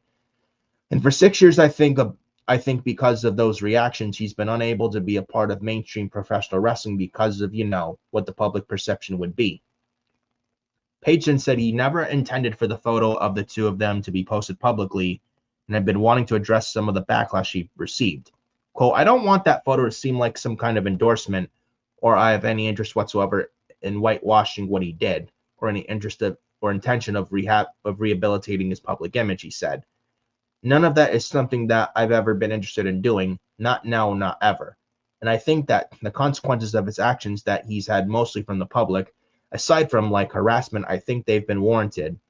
So I kind of want to make that clear. 34-year-old Adam Page has been recognized by wrestling fans over the years for his willingness to engage in social matters. Even in speaking with the takedown, he made note of what he believes is an abhorrent time in American history, acknowledging that it's hard to go about his daily life as, quote, government forces are kidnapping and murdering people in the street. Yet the photo with Scurll brought criticism from around social media, and he says fans are entitled to feel however they may about the situation. Quote, if you hear all that and you listen to all that, you feel like maybe you wouldn't have done the same thing you had been in my shoes, or maybe you still feel uncomfortable being a fan of mine, or even if you've lost. Like the smallest amount of respect for me because of any of that, I would just want to say I completely understand that. I can respect it and accept it, he said. This is Adam Page. The takedown of SI Sports Illustrated then asked Page why, despite the graphic nature of the allegations and public response to them, he has decided to sustain a friendship with his former stablemate. He admitted that he has revisited how he feels about continued relationships since the photo emerged. Quote, I guess who I am is, when people treat me with kindness, I try to return it. So like treating people accordingly, which I can respect. Like if you're going to be an asshole and you come off, like if you're an asshole and you act that way towards somebody, you get treated that way. But if you're nice, then it's all smiles and good. So I can understand that from where Adam Page is coming from. I get it. Says that I have never really wanted to get into that, is Adam Page, and that's more or less what I have a private relationship with him. Not out of a sense of self-preservation or shame or something like that, but more or less, I just would never want that to be misconstrued as an endorsement or an effort to rehabilitate someone's public image, something like that. But I guess I've just always thought that he's still a human being and that relationships are complicated, but they're still relationships and he's still a human being. End quote.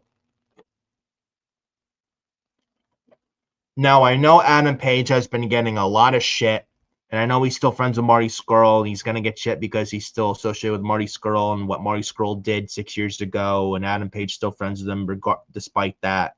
And Adam Page is getting shit on that from people on social media and stuff like that. Now, do I agree with what Marty Scurll did 6 years ago? Absolutely not. Do I think what he did was terrible and just inexcusable? Yes. I don't condone like any kind of like sexual harassment or being a pedophile or sexual predator and sexually harassing young kids. I don't condone that kind of behavior whatsoever. That's not acceptable or okay at all. And I don't agree with what Marty Scurll did. I think it's inexcusable with what he did. But I mean, great wrestler, and I've watched his now. Was he now great wrestler? Marty Scurll is, yes, and I've watched him on the Indies before the Speaking Out movement, and I've watched him wrestle live, front row at Hammerstein Ballroom at a Ring of Honor taping in June of 2018, which I was there live, by the way. So I've seen him wrestle live, and he's a very good wrestler. But do I agree with what he did 6 years ago as a person? No, I don't. However, if Adam Page and Marty Scurll are still friends despite what happened with Marty Scurll 6 years ago, and I know people are giving Adam Page shit because what Marty Scurll did 6 years ago, and Adam Page is still friends with him, and Adam Page is getting shit because of that. I will say this. I mean, am I gonna shit on Adam Page? Like, I'm not defending what Marty Scurll did at all. I think what he did was inexcusable, and there's no excuse for what Marty Scurll did 6 years ago. I'm not. I don't allow that kind of behavior. I'm not okay with that kind of behavior to sexually harass people. Not okay with that behavior at all. Not okay. Not okay with that, and not okay with people murdering someone like Chris Benoit did to Nancy and Daniel in June 07 when he did a double murder suicide. That's not okay either. That is totally unacceptable, and I don't accept that kind of behavior. Period. And sexual misconduct and being a child predator and sexually harassing young kids. I'm not okay with that either, also. But if Adam Page is still friends with him, despite what happened with Marty Scurll 6 years ago, listen, I'm not gonna shit on Adam Page for that. I mean, who Adam Page's friends are is his business, and it's none of my business. Unless you live in the same, unless someone lives in the same neighborhood as them. I mean, people are gonna have their takes on Adam Page now, but unless you are neighbors with Adam Page, I mean, Adam Page's friends are Adam Page's business, and it's nobody else's business. I could care less who Adam Page's friends are. That's his business. That's his life. Now, at the same time, am I defending Marty Scurll? Absolutely not. Am I okay with what Marty Scurll did 6 years ago? Absolutely not. But even though what he did 6 years ago, he was still a great wrestler, and even though he's not in a good public image right now, that doesn't mean Adam Page shouldn't be friends with him anymore. Adam Page and his friends is Adam Page's business, and it's none of my business or anybody else's business. And I don't think and even with Adam Page still friends with Marty Scurll, despite of what happened with Marty Scurll, the Speaking Out movement 6 years ago in 2020, I don't think anything less of Adam Page. I don't. As long as Adam Page is a good person in general, as long as he's a good wrestler, is Adam Page, listen, that's all I care about. And as long as he puts on a good show with a good match of his every Wednesday on Dynamite, as long as Adam Page is giving us the best performance possible every Wednesday, listen, that's all I care about. I don't care who Adam Page's friends are. I just want Adam Page to give us a good show every Wednesday on TBS on Dynamite, and that is all I care about. I don't care who Adam Page's friends are outside of the ring, and that's his business and his business only. That's just my take on that regarding Adam Page and Marty Scurll in that situation. It sucks what happened to Marty Scurll 6 years ago, what got leaked out. It's sad, and because he was a great wrestler and he tarnished his own image. But that doesn't mean Adam Page, but it doesn't mean me or anyone else should dictate who Adam Page should be friends with and who Adam Page should not be friends with. That's his business, and that's his business only. It's just my take on that. But despite what happened 6 years ago with Marty Scurll and Adam Page still being friends with him, despite that, hey, I don't like Adam Page, and I don't think anything less of him. Who his friends are is his business, and I could care less about what his business are, what his life is, and I don't care about that. Like, why should you care about that? I don't care what is and what's not. I don't care about that. All I care about is people going out there and giving us a good show every single week, whether it's WWE or AEW. That's all I care about at the end of the day.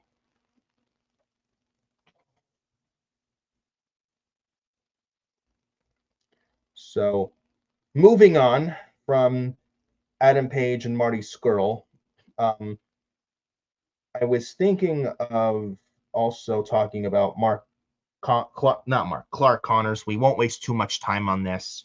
Apparently, Clark Connors, according to Fightful, while it's not confirmed yet, it is expected that Clark Connors is expected to sign with AEW as Clark Connors. Now, he's apparently from New Japan. Apparently, he's expected to go to AEW. David Finlay may follow as well. I think David Finlay goes to WWE and NXT. I think they need him more than AEW does. If David Finlay goes to AEW, he's not going to do much. He's just going to be just another body on Tony Khan's roster, and Tony Khan's overbloated roster to begin with as well. I don't think David Finlay's going to fare well in AEW at all. I think his best bet is NXT, plus his dad, Fit Finlay, is there. So I think David Finlay's, I think he goes to WWE. I think his best bet is WWE. Clark Connors in AEW. Clark Connors, good talent, but he won't do much in AEW under Tony Khan. Tony Khan will get excited about him for 3-4 weeks, like shiny new toy. Then Tony will get bored of him very quick, and then you'll put him away in the used toy chest to collect dust for 16 to 20 weeks to only use him when he wants to, and then that's a shame. And it's like Tony Khan, every time he brings someone new into AEW, he treats everyone like a shiny new toy. Then he gets bored of him within 4 weeks, less than 4 weeks, and he puts them away in the big toy chest to use them when he wants, and he has them collect dust for 20 weeks to only then remember he's got them at his disposal, and it's a shame. And this is why I don't trust Tony Khan with Tomasso Ciampa at all. I think Ciampa is sadly going to suffer the same fate as everyone else that signs with AEW. You know? I mean, look at Ace Austin. It didn't take long for him to be exclusively only to Collision, a show that nobody watches. That didn't take long there. Rascals, Rascals the same thing. I expect the same thing with Ciampa, unfortunately. I don't want it to happen, but I don't trust Tony Khan with really anybody at all that comes into AEW. That's just me. And I expect the same thing, sadly, with Clark Connors if he does indeed go to AEW. So, Clark Connors apparently going to AEW, that's not going to move the needle. That's not going to do much. And Tony Khan's got an overbloated roster to begin with. And this is the last thing Tony Khan needs, is to sign more people. Just work with the roster you currently have now and stop signing people left and right. When you have an overbloated roster to begin with, and 85% of your roster, Tony Khan, you're not even using. Either use the people you're not using or just let them go instead of holding them hostage. And the people you're not using, they could be on TV to make your product better, but you have no fucking plans for them. And if you have no fucking plans for them, Tony, just release them. If you have no plans for, like, Brett Baker, which we'll talk about, if you have no plans for Brett Baker, have no plans for Wardlow, Private Party, Keith Lee, if you have Brian Cage, if you have no plans for Athena or anybody else that's on the AEW roster that's not doing jack shit, if you have no, or like Jamie Hayter even, I'll put her in there too. If you're not doing anything with these people on your roster, Tony, if you're not doing anything with them, either use them in a meaningful way to make your product better, or just let them go and have them go elsewhere where they'll be a lot better off, because you don't have any plans for them and you're not going to use them. If you were going to use them, you could have done it months ago, but you're not going to use them at all. So just let them go at that point. And you have an overbloated roster to begin with. You could use some mass releases to help your overbloated roster problem. You're signing way too many wrestlers to begin with. Signing more and more people should be the last thing on your mind. What should be on your mind is not signing more people. That should not be in your mind. What you should be doing, Tony, is fixing your product, because your product fucking sucks. It sucks. The last thing you need is signing more talent. Start being more of a booker and start working with the current roster that you currently have right now. You don't need to go out and sign any more new people, because the more you sign new people like Brian Cage get pushed down the card. People like Samoa Joe and Hook and others like Wardlow. I don't know if I mentioned them or not. People like Private Party, people like a bunch of others, Josh Alexander. Speedball, Kevin Knight, people like them, Takeshita, people like them get pushed more down the card the more you sign new people to AEW. You don't need to sign any more people. Just work with the current roster you have right now, because 85% of your roster you're not doing fuck all with. You're not doing fuck all with 85% of your roster. Use them or let them go. Simple as that. You don't need to sign more fucking talent with your overloaded roster problems that you have to fucking begin with. You don't need to sign more fucking talent. You don't. That's the last thing that you should be doing. And the more you sign talent, the more people you're not doing anything with are going to be more unhappy. And is it really worth it, Tony? I don't think so. Is it worth icing them? No, it is not. I don't know if they're creating another AEW show. That is another last thing they need. Collision no one watches, and Dynamite is in the shitter with their ratings, and their product's ice cold. We don't need to create another third AEW show. That'll be just like Rampage, which got canceled, and it'll be just like Collision, which nobody watches. What, are you going to create a third AEW show? Go ahead. I dare you. And I want to see how that works out, Tony. I want to see how that works out. Like, what are we doing here? Why are we adding more and more and more and more people to your overbloated fucking roster? Why? Why? Just, you don't need any more talent at this time. Work with your current roster and just be more of a booker instead of worrying about what's going on the outside, and start worrying about more so what's going on currently in AEW with your current roster that you currently have at your disposal. Point blank, period. And I might as well lead to this. Apparently, Tony Khan is expanding the AEW roster more. And actually, I'm going to pull this up. Listen to this. Listen to this. So, apparently, and this is, if I can find the report. So, this is according to Fightful Select and Sean Ross Sapp. Apparently, AEW is continuing to expand its roster and sign more talent to the company, noting that more additions to the women's division will be made fairly soon. Sapp would then go on to reveal that there are reportedly a number of talents currently signed to AEW that haven't been made public as of yet. Who they are, I don't know. And apparently, Billy Kay and Peyton Royce, who were in TNA as the inspiration, apparently they're no longer in TNA. Apparently, they're going to be in AEW probably. And that's not going to move the fucking needle. That's not going to move the needle. They were not funny in WWE. They were not funny or good in TNA. What makes you think they're going to be any different in AEW? They'll be the same fucking thing in AEW like they were in WWE and TNA. I guarantee it. Yeah, there's the AEW Women's Tag Division, but that is the ceiling for Billy Kay and Peyton Royce in AEW. They will go fucking nowheres in AEW. Mark my words. Mark my words. What are Billy Kay and Peyton Royce going to do for TNA? They will not do shit. It's not going to move the needle. It's not going to bring in interest. There'll just be two more other bodies on Tony Khan's already overbloated roster. Again, you don't need to sign any more talent to AEW. I wouldn't even bring AJ Styles to AEW or sign him. Maybe just have a match or two, but you don't need to sign AJ Styles. You don't. You don't. Again, last thing Tony Khan needs is sign more fucking talent to his roster. He's doing nothing with 85% of his roster. And what makes you think the Iconics are going to fare any good in AEW? They weren't even that good in WWE or in TNA. You think they're going to be any different in All Elite Wrestling? Yeah, right. Yeah, right.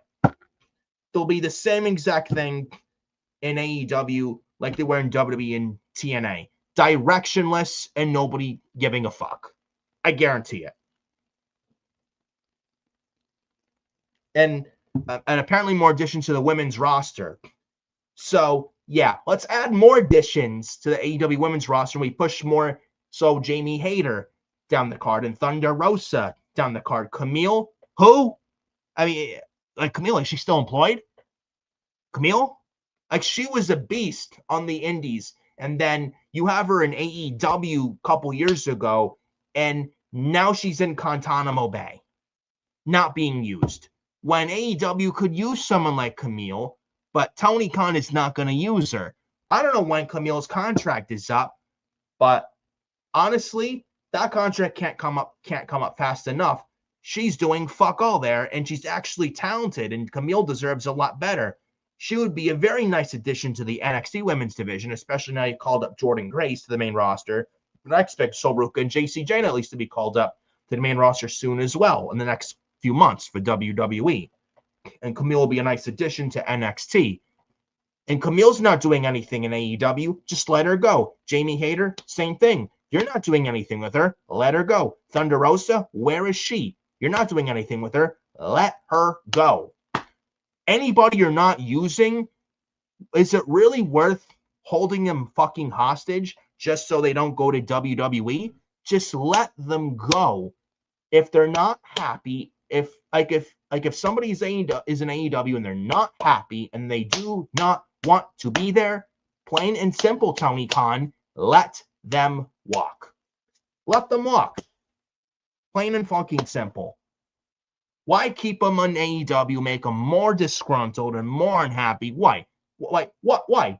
Because you don't want them going to WWE and they'll be a lot better off there. It'll make you look stupid, Tony. Like, what difference does it make? Tony Khan looks bad either way, whether he keeps them and holds them hostage, or if they go to WWE and they're better off in WWE than they ever were in AEW. Either way, Tony Khan looks bad at the end of the day with all this shit.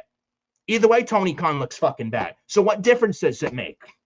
If somebody in AEW is there and doesn't want to be there and deserves better and is that fucking unhappy and doesn't want to be there, why keep them still around? Just do the right thing, Tony Khan, and just let them go. You finally did it with Ray Phoenix last year and with Ricky Saints last year, and you let Malachi Black go rightfully last year. Why can't you do the same thing with Thunder Rosa, Camille, and Jamie Hayter, and anybody else that's unhappy there doesn't want to be there? Why? Just let them go if you're not going to use them, because clearly you have zero plans for them. You don't plan on bringing them back, and you're not going to bring them back. You're not bringing Britt Baker back. You're not bringing Private Party back. You're not bringing Keith Lee back. Where's Keith Lee? Where is he? If you're not doing anything with some of these guys and girls in AEW, Tony, just let them go. Just simply let them go.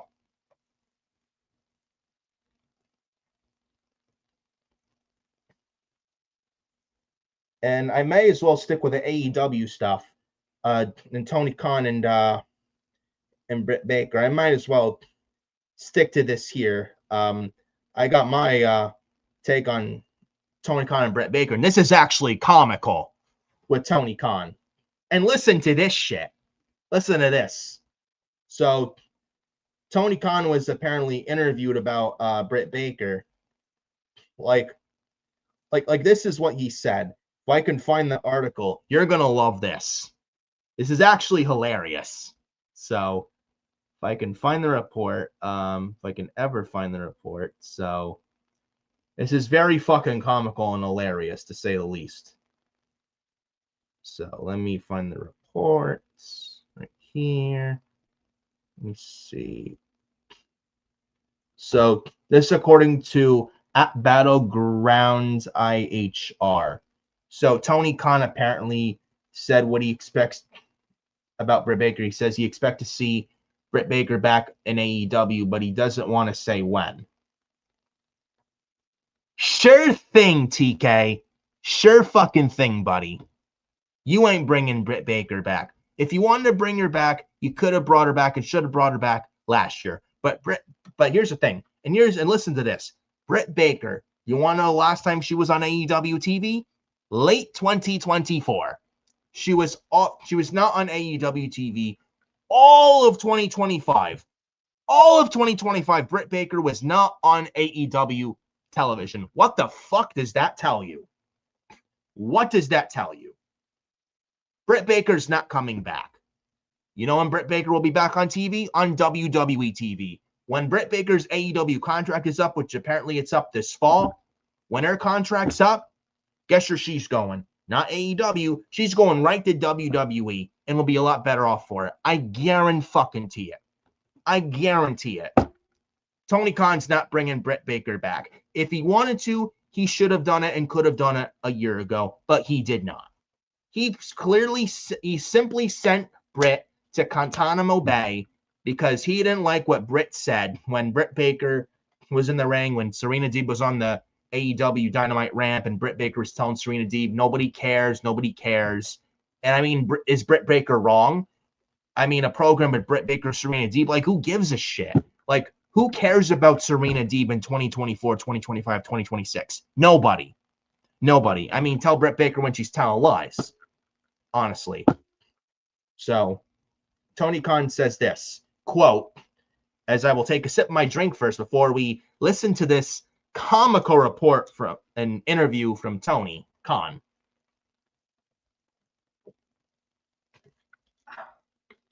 Grab another water, but then I got a second spare water. So,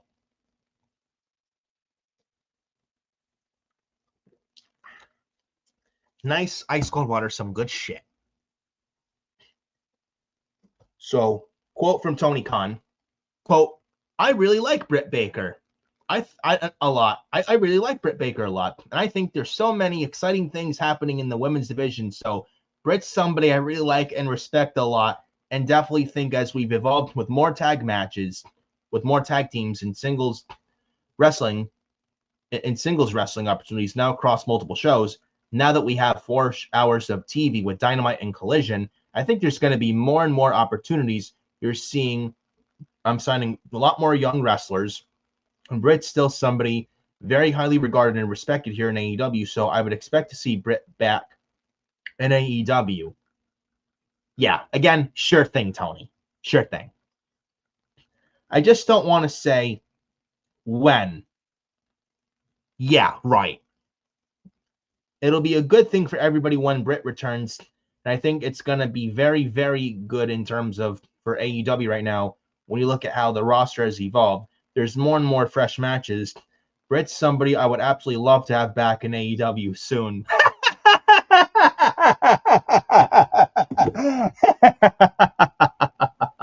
Tony Khan says, I would love to have Britt Baker back in AEW soon. Tony, aren't you the boss of AEW? Aren't you the one calling the shots and having the final say of AEW? Huh? Aren't you the one that has the final say every single thing as far as AEW is concerned? Aren't you the boss of your own company, Tony? Oh, I'd love to have Britt Baker back. Well, you're the boss. Why is she not back? Why is she not back?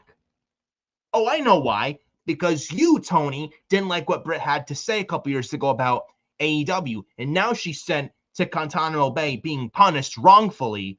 And she's there until her contract's up, which is a shame. Which I'm sure she does. She's one of those people that doesn't want to be there. And again, like I said moments ago, if somebody in AEW is not happy, let them go. And Britt Baker is unfortunately in Guantanamo Bay until her contract's up this September. Well, Tony could just let her go now. Why wait till September to let her go when you could just let her go now? And you're not going to do anything with her anyway. So you could just let her go now and just be done with it. You're not going to use her. Just let her go now. Why fucking wait till the fall to do it when you could do it now? Just let her go now if she's that unhappy there, which I'm sure she's that unhappy in AEW at this time. And Tony says, I'd love to have Britt Baker back. Again, Tony, you are the boss. You are the boss, Tony, right? If you wanted Britt Baker back on AEW television so bad, why didn't you bring her back last year when you had all of last year to bring her back, but you chose not to? And now you say, oh, I'd love to have Britt Baker back. What a fucking... Like it's legit comedy hour in AEW with Tony and with his interviews, man. Like, you don't even need to go to a circus, honestly. You have a circus right here with Tony Khan and his interviews. Oh, I'd love to have Britt Baker back. then you could have. Then you had all this fucking time last year, Tony, to bring her back. Now all of a sudden you want to bring her back.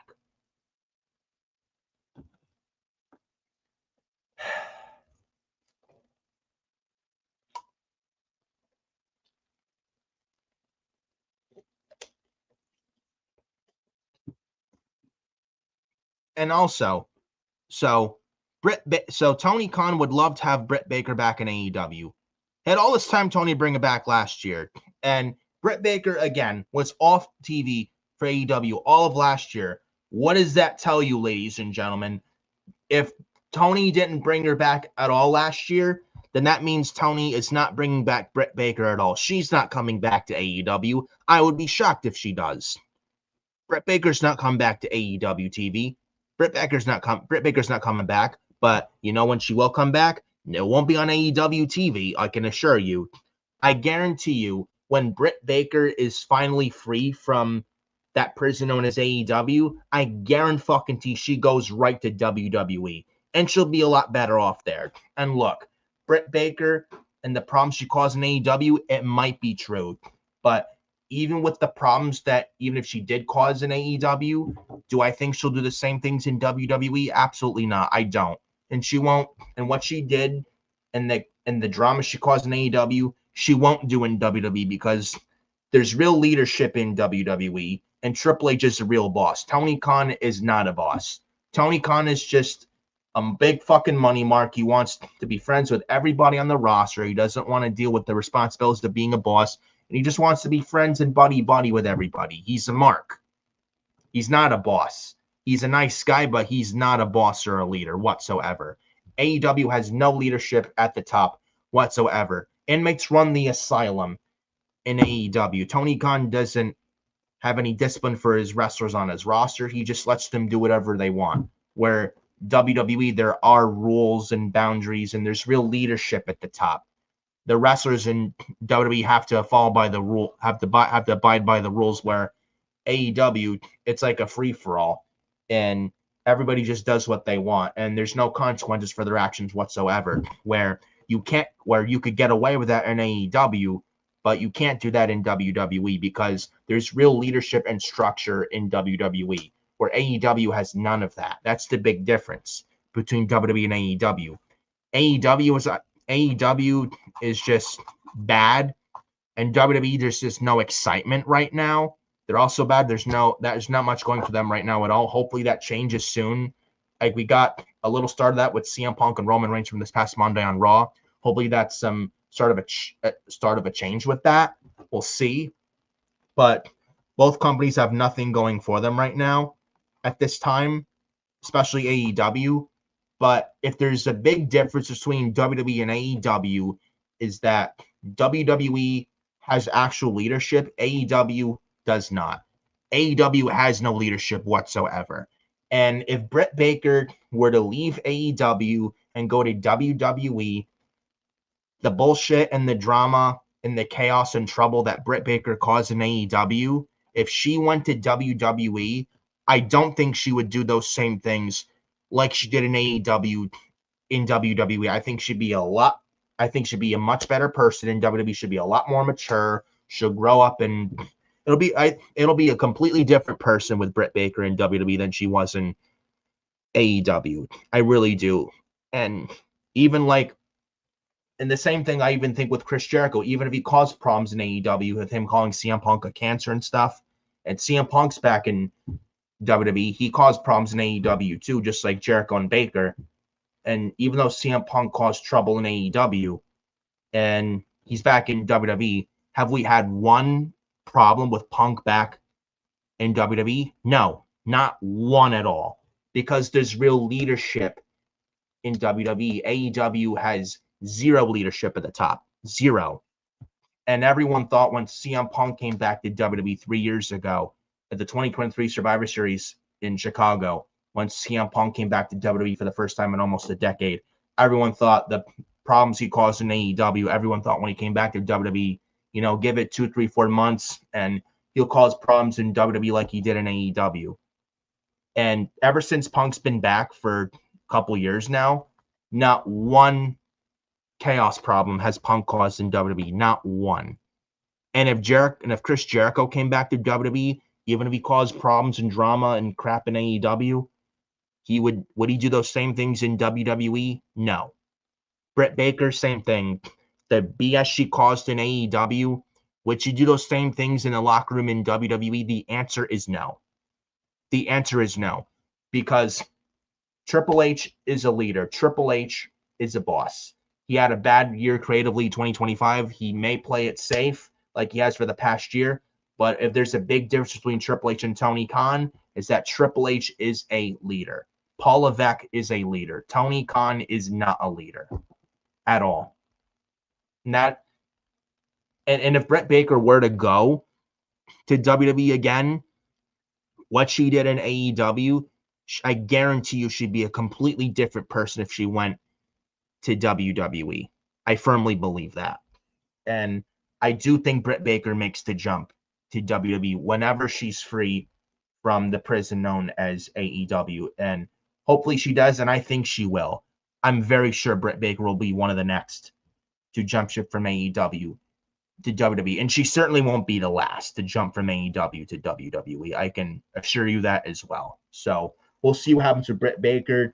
And even if she caused problems in AEW too, does it mean to ice her and send her to Guantanamo Bay? No. She may have caused BS in AEW, but it doesn't mean punish her this fucking hard. That's just cruel at that point, honestly. Hopefully Britt Baker gets out of AEW and she goes to WWE whenever she's free from Tony Khan and AEW. And again, if she went to WWE, I am telling you right now, Britt Baker goes to WWE, she will cause zero problem. She will cause zero problems in WWE like she did in AEW. I promise you that. So we'll see what happens with Britt Baker. Hopefully she's all right. But if anything happens with Britt Baker, AEW status, if she jumps to AEW or if she's coming back in Tony Khan's AEW company, whatever happens with Britt Baker, I will keep you guys updated. We'll see what happens with Dr. DMD, the dentist Britt Baker in professional wrestling. And I do think at the end of the day, she leaves AEW whenever her contract's up and she does make the official jump to WWE. And I think she'll be a much better and bigger star there than she was in AEW. And I think she'll be better off for it in WWE than Britt Baker herself ever was in AEW. Just my take on that. So moving on from the Tony Khan, Britt Baker situation as well. I think I mentioned 2 more Saudi shows for WWE in 2026. We're not going to talk about much of that at all. I don't really care for the Saudi shows. Probably like King, Queen of the Ring or Crown Jewel, something like that. I don't care much of that at all. Talked about Clark Connors. We got Ricochet, Michael Hayes, AJ Styles talk about as well. Talk about Tony Khan expanding the AEW roster. Might as well talk about Grayson Waller. Apparently, he was the masked man at the Royal Rumble who attacked Braun Breaker right before the men's Rumble at the Rumble a week ago. Kind of looked like Grayson Waller. If you've seen on social media the up close of the masked man a week ago at the Rumble that cost Braun Breaker the Rumble a week ago in Saudi and stuff, looked to be like Grayson Waller, though, with the masked man attacking and screwing Braun Breaker.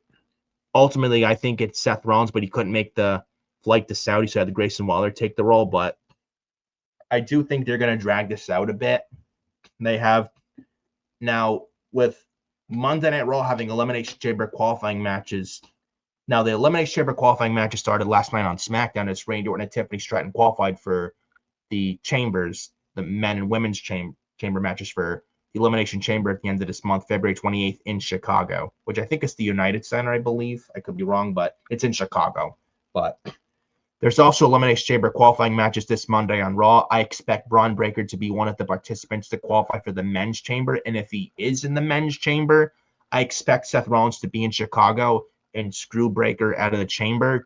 Probably a masked man curb stomps Breaker, costs him the chamber, and the masked man takes the mask off and it's revealed to be Seth Rollins. And I think it leads to Seth Rollins versus Braun Breaker as one of the matches on WrestleMania 42, which makes sense because Seth was kicked out of his own group months ago in the fall and stuff.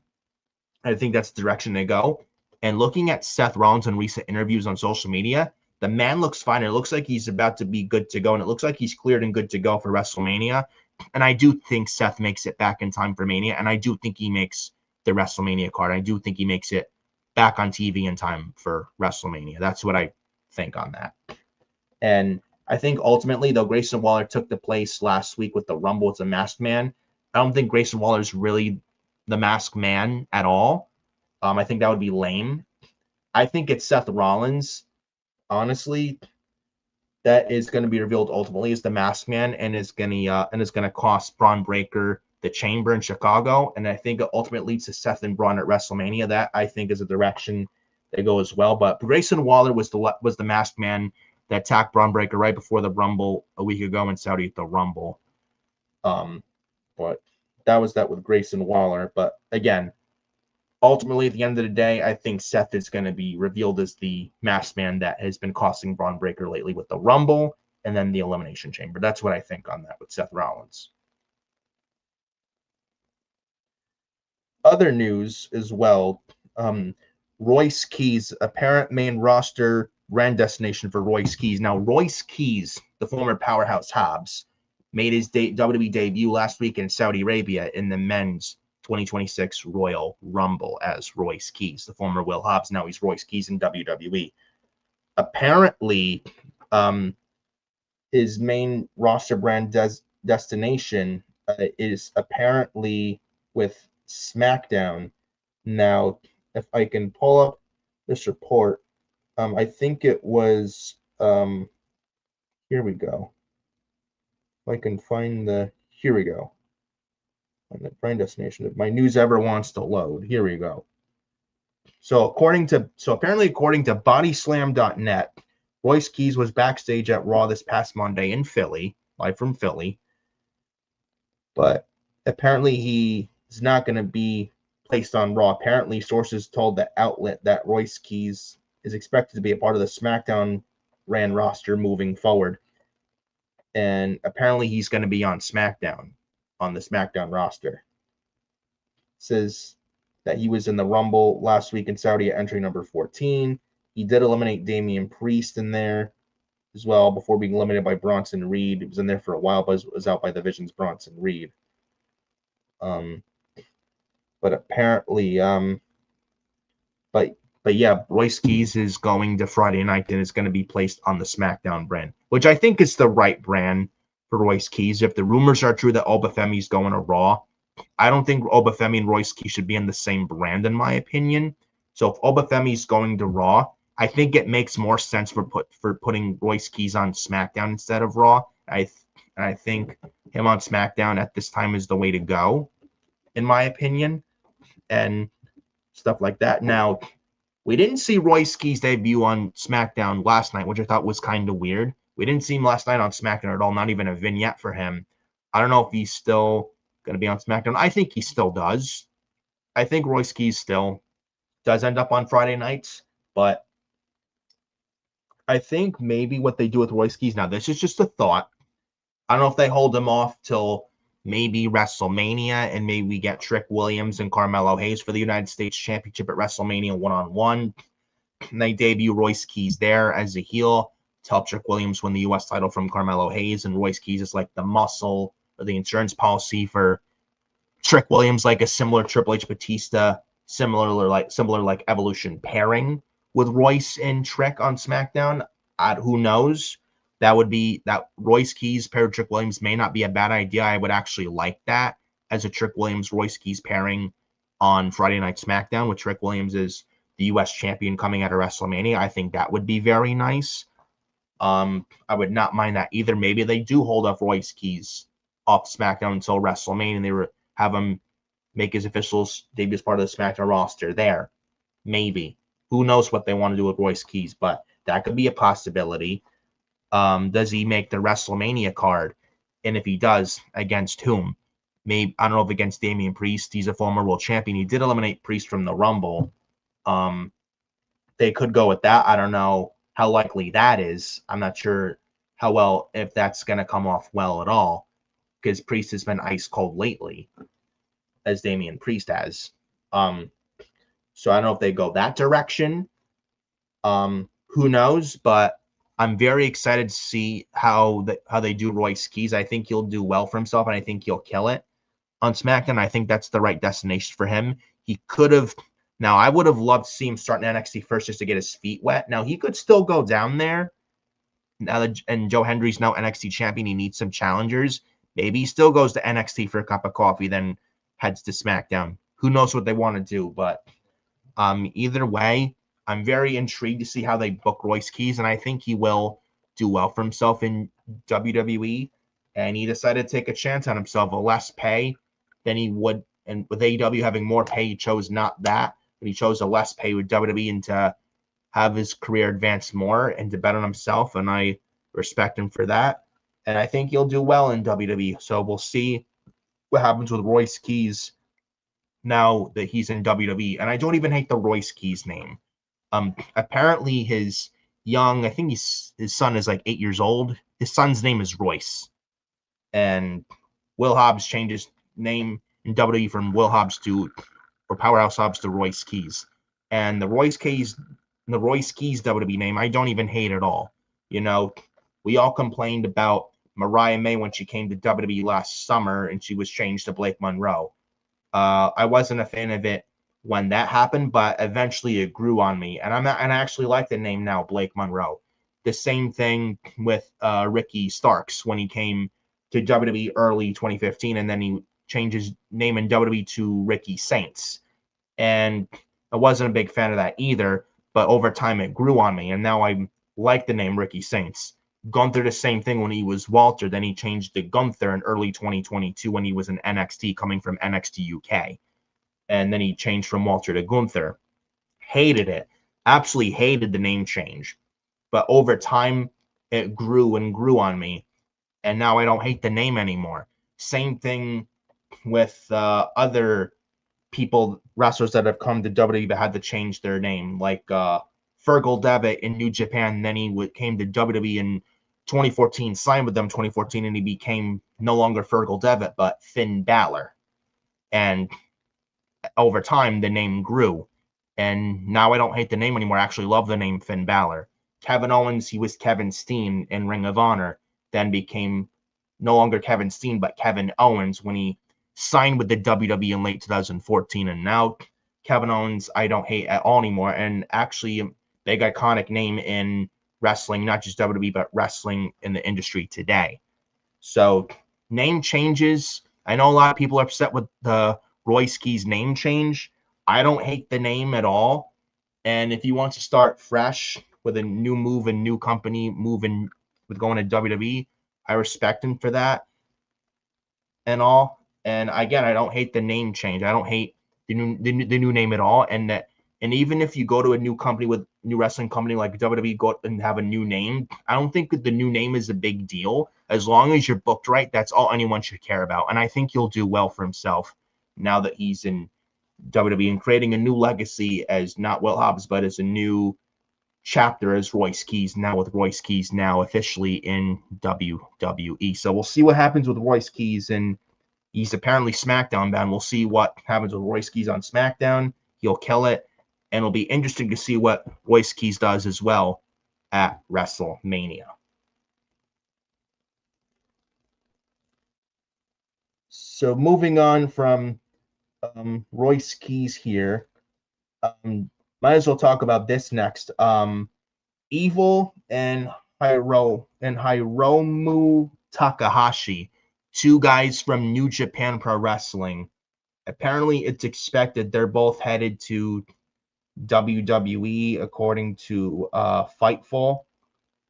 According to Fightful Select, I have the name here. So, yeah, I think it's like according to Fightful as well. Yeah, I think it's according to Fightful Select. I think it is, if I can find the name. I have the article here to read it from. So if I can find it, I remember having the article. So here we go. So not Fightful, but at Kaku Tolog. According to them, after finishing their contracts in New Japan Pro Wrestling, it is very likely that Evil and Hiromu Takahashi will both end up joining the WWE. So they were New Japan. Evil is apparently a free agent. Takahashi is not too far behind in free agency apparently as well. And it looks like WWE is going to scoop both of them up. And Tony Khan doesn't like Evil, so Evil's not going to AEW. But so that's a given. So don't expect Evil in AEW. So it looks like, and he's done everything in New Japan, so it looks like he is WWE bound for sure. I think that's a lock at this point. Takahashi could very well join him as well. Where Takahashi goes, maybe NXT, I don't know. I don't really watch much New Japan at all. I'm not a big New Japan guy. I've heard of some of the talent, but I don't really watch much because there's a lot of wrestling out there like WWE, AEW, TNA, there's AAA as well, Pro Wrestling Noah, there's New Japan, GCW, JCW, there's ACW. There's a lot of wrestling out there. MLW as well is another promotion out there in the wrestling world and the wrestling business and landscape and industry also.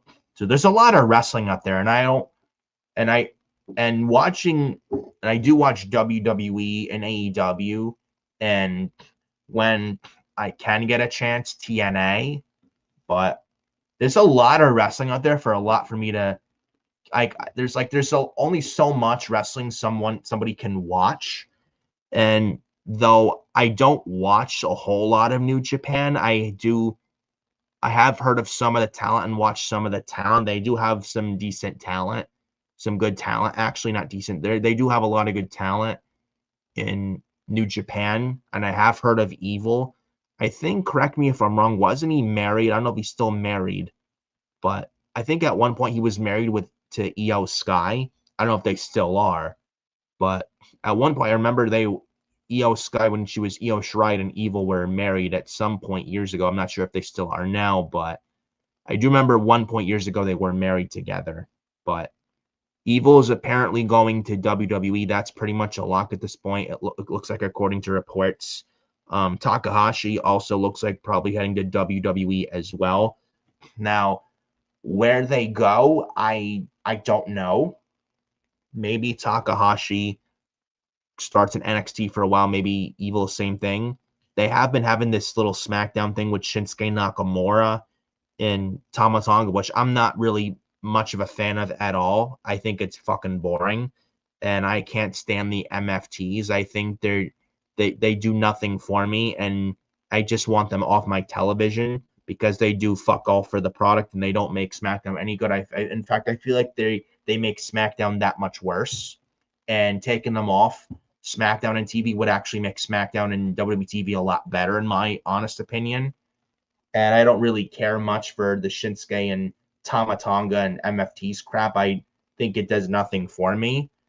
Now, I don't know I don't know where Shinsuke and the MFT stuff is going, but I don't know if you want to add Evil to this, have him in a tag team with Nakamura, and they have Nakamura and Evil beat the MFTs for the tag titles at WrestleMania. I don't know if that's a direction they go. I don't know how I feel about that. I don't know if that's I don't know if that's the direction they want to do. Maybe have Takahashi involved. Maybe have Takahashi in NXT for a while, get his feet wet, get used to the WWE style, because it's a lot different style than the New Japan style, which is very hard hitting and stuff. Two completely different animals or beasts. The New Japan style and the WWE style in terms of in-ring styles and stuff. But I would probably say Takahashi and NXT or Evolve. Maybe I would say NXT just for a little bit to get his feet wet, probably.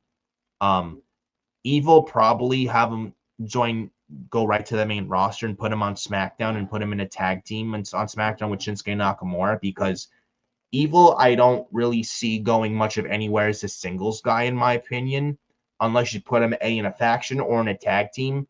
Maybe you put Evil in a tag team on SmackDown with Shinsuke Nakamura, maybe Evil and Shinsuke Nakamura. When the tag team titles off the MFTs at WrestleMania in Las Vegas. Who knows? Maybe have Takahashi involved. Maybe they have Takahashi in a SmackDown tag team with Nakamura and Evil. I don't know. We'll see what happens. But like I said, Shinsuke and Tama and the MFTs, I'm not high on at all. I don't know where the hell it's going unless you bring in Evil and or Takahashi in. I don't know.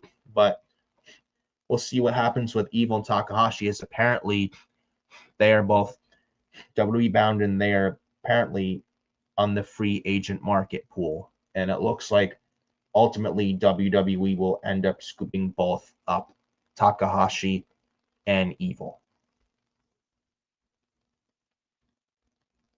We then talk about the next topic of the show, John Cena. Apparently, he's not expected for the 2026 WWE Hall of Fame, which I think is sad, but I do think at some point, sooner rather than later, he does end up in the Hall of Fame. I don't think next year. I would rather him in the Hall of Fame on American soil, just my opinion. But I do think John Cena will be in the Hall of Fame, just not this year. Stephanie McMahon is apparently the headliner for this year's Hall of Fame, which will take place this April WrestleMania 42 weekend in Las Vegas. So John Cena, don't expect him in the Hall of Fame this year. He did retire 2 months ago on December 13th in Washington, D.C., Saturday night's main event in his last match against Gunther, which I thought was a great match. But according to WrestleVotes Radio on Fightful Select, they said on Thursday that as of this moment, John Cena in the Hall of Fame this year is looking very unlikely. Though there was some speculation with John Cena in this year's Hall of Fame, according to WrestleVotes with Fightful, it's looking very unlikely at this time. It says, quote, John Cena is not expected to be a part of this year's Hall of Fame class of 2026. Most in WWE expect Stephanie McMahon to be the headliner of this year's edition, and that an immortal moment induction is expected this year as well. And it says former WWE Chief Executive Officer, Monday Night Raw General Manager, and longtime company performer Stephanie McMahon is the only member of the 2026 WWE Hall of Fame class that has been publicly revealed thus far. It says McMahon was surprised with the announcement back in September at WrestlePalooza. Says she was sitting ringside ahead of the main event match between then WWE Champion Cody Rhodes and Drew McIntyre in September of last year, when The Undertaker unexpectedly joined her and informed her of the news. It was a major moment for WWE's first premium live event broadcast on ESPN as well. So, John Cena, not in the Hall of Fame this year. If he's not, I do expect him at some point sooner rather than later. I don't expect it to be much longer with him in the Hall of Fame at all. I would say him in the Hall of Fame not next year in 2027, as they'll be in Saudi next year. And I think it's only right for John Cena to be inducted in the Hall of Fame on American soil, not Saudi soil. I don't want to see John Cena inducted in the Hall of Fame on Saudi soil. I think that would be not good at all. And I don't want to see that, and nobody does either. And it's only right and fitting and necessary for Cena to be inducted in the Hall of Fame on U.S. soil. Wherever WrestleMania is in 2028 or somewhere WrestleMania after 2028. So that's just my take on that. Do I think John Cena will be in the Hall of Fame? Absolutely. Is he deserving of the Hall of Fame? Absolutely. 17-time world champion, one of the greatest of all time, and a legend in the business, no doubt about it, no matter what you think of him, whether you love him or hate him. John Cena is indeed a legend and a future WWE Hall of Famer, zero questions asked. But if he's not inducted this year, I would say at least 2028 he's inducted. But I don't want to see him inducted next year. I don't think that would be right at all if he's inducted next year with WrestleMania next year being in Saudi. But I would say this is just me. I would say the right thing, hold off on Cena Hall of Fame for the next couple years. I would say 2028 is the right time to induct John Cena and stuff like that. Stephanie McMahon is probably going to be the headliner for this year's Hall of Fame. No other inductees yet announced at this time. Probably the weeks when we get closer to Mania, probably most likely than not, we'll find out the other inductees for this year's Hall of Fame as well, joining Stephanie McMahon for the Hall of Fame this year for WWE class of 2026. Who they are, we don't know. We'll see. But according to WrestleVotes and Fightful, John Cena is not going to be in this year's Hall of Fame. But I do think he will get in eventually, but maybe not this year, and I don't want to see it next year. Batista should also be in there. He was supposed to be inducted in the Hall of Fame in 2020, but then COVID-19 hit, but he's still not getting the Hall of Fame. So I got to work that out as well. So John Cena's not in the Hall of Fame this year, according to reports. Let me know what you guys think on that in the comments down below.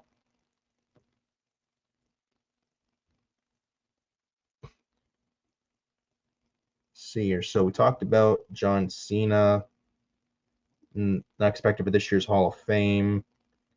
When we have a couple more things to talk about. AJ Styles, his retirement, his WWE status update.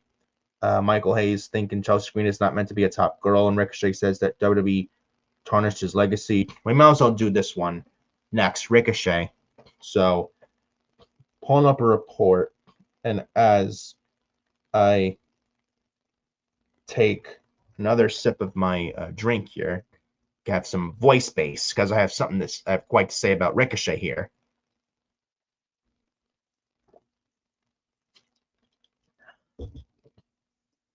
Also popcorn as well.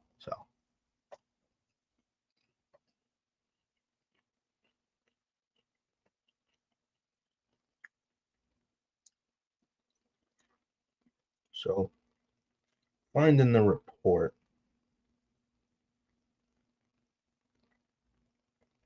Hold on. Let me find a report, guys. So here we go. So apparently Ricochet says that WWE tarnished his legacy. So this is according to Dave Meltzer.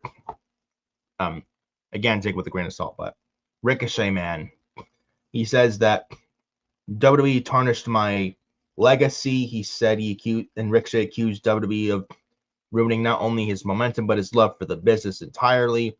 Said they killed his passion and stuff, and said they killed his legacy and tarnished his legacy. And this is from, and Ricochet apparently tweeted about this as well. If I can find the tweets, I seen the tweets. I thought it was ridiculous, but at the same time, Ricochet wasn't wrong either. But here it is. Let me see if I can find it. And apparently, also according to WON Wrestling Observer newsletter, apparently Ricochet reportedly infuriated a lot of people in WWE after he publicly stated that the company ruined or tarnished his legacy. No shit. No shit.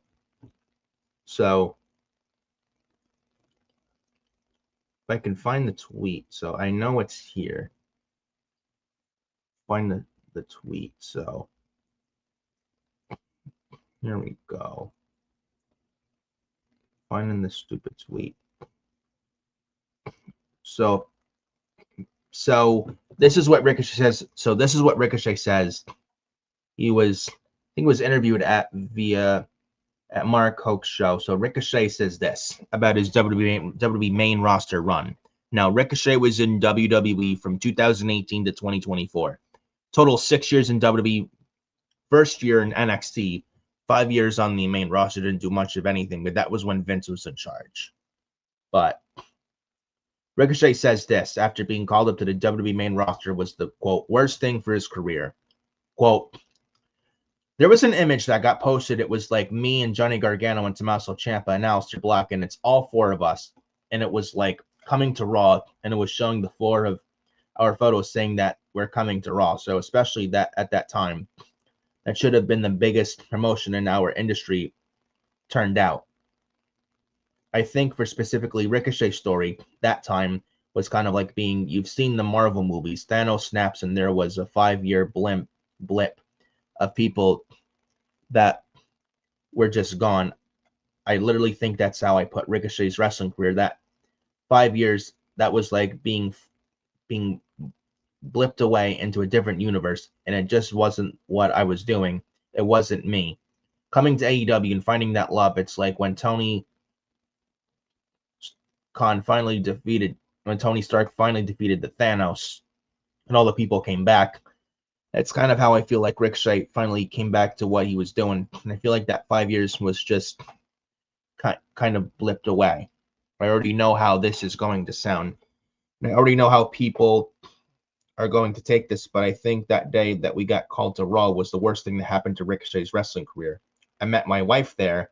I made friends, made memories. They had a crazy platform to put me all the positive stuff, but I think specifically for Ricochet's wrestling career, it's where it got blipped because what I was doing and the trajectory that it was on compared to the trajectory that I got for those 5 years, and then how it completely changed the public's image of Ricochet and who Ricochet was. I really think that 5 years was like, again, whatever you want to say for the fame and the celebrity and all that side of it. I'm talking specifically the wrestling side of it. That 5 years really tarnished Ricochet's wrestling legacy, end quote. Now, before I discuss my thoughts on this, I don't want to lose my breath, so I'm taking another sip.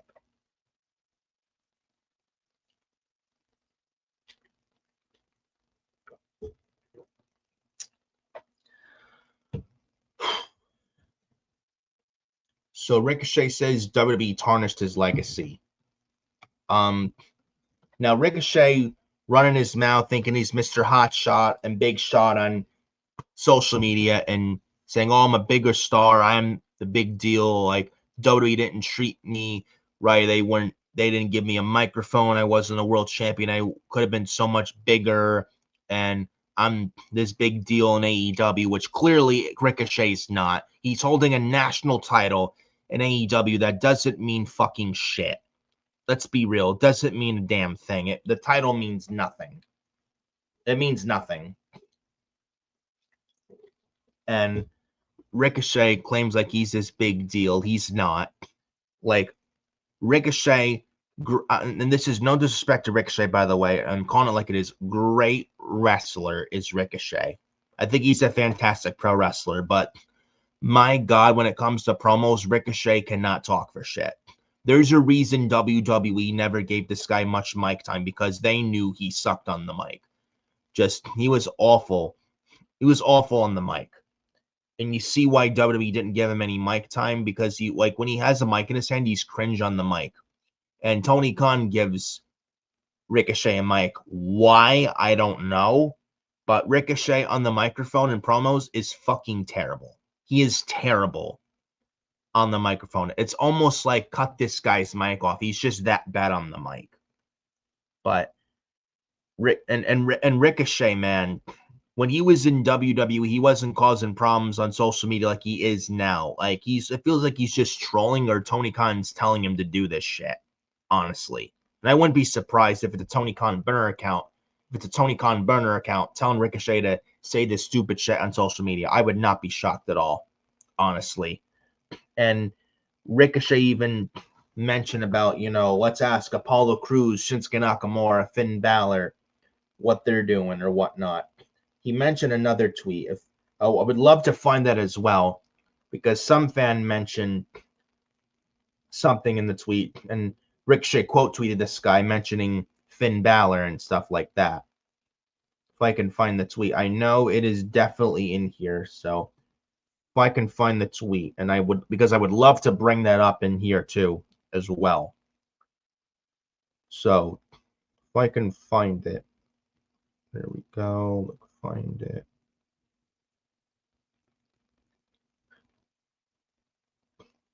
Here we go. So Ricochet says that his 5 years on the WWE main roster, quote, tarnished his legacy. And then he replies to one guy on X, and Ricochet replies, "Same thing happens to Balor, Shinsuke, Apollo, and many others. WWE kills legacies and love of the sport. It's what they do best." And so he's speaking for Balor, Shinsuke, Apollo, and a bunch of others. Now, this was when Vince was in charge, and buried a lot of talent that came up from Triple H's NXT Black and Gold. And Vince had nothing to do with NXT Black and Gold. And when someone from Black and Gold got called up to Raw or SmackDown, especially on Raw, and Vince didn't like it, he'd bury you, especially if you step foot on Raw. And that was the case when a lot of times, more than not, when Vince was in charge. And then Triple H took over in 2022 when a lot of these guys were already buried and dead at that point.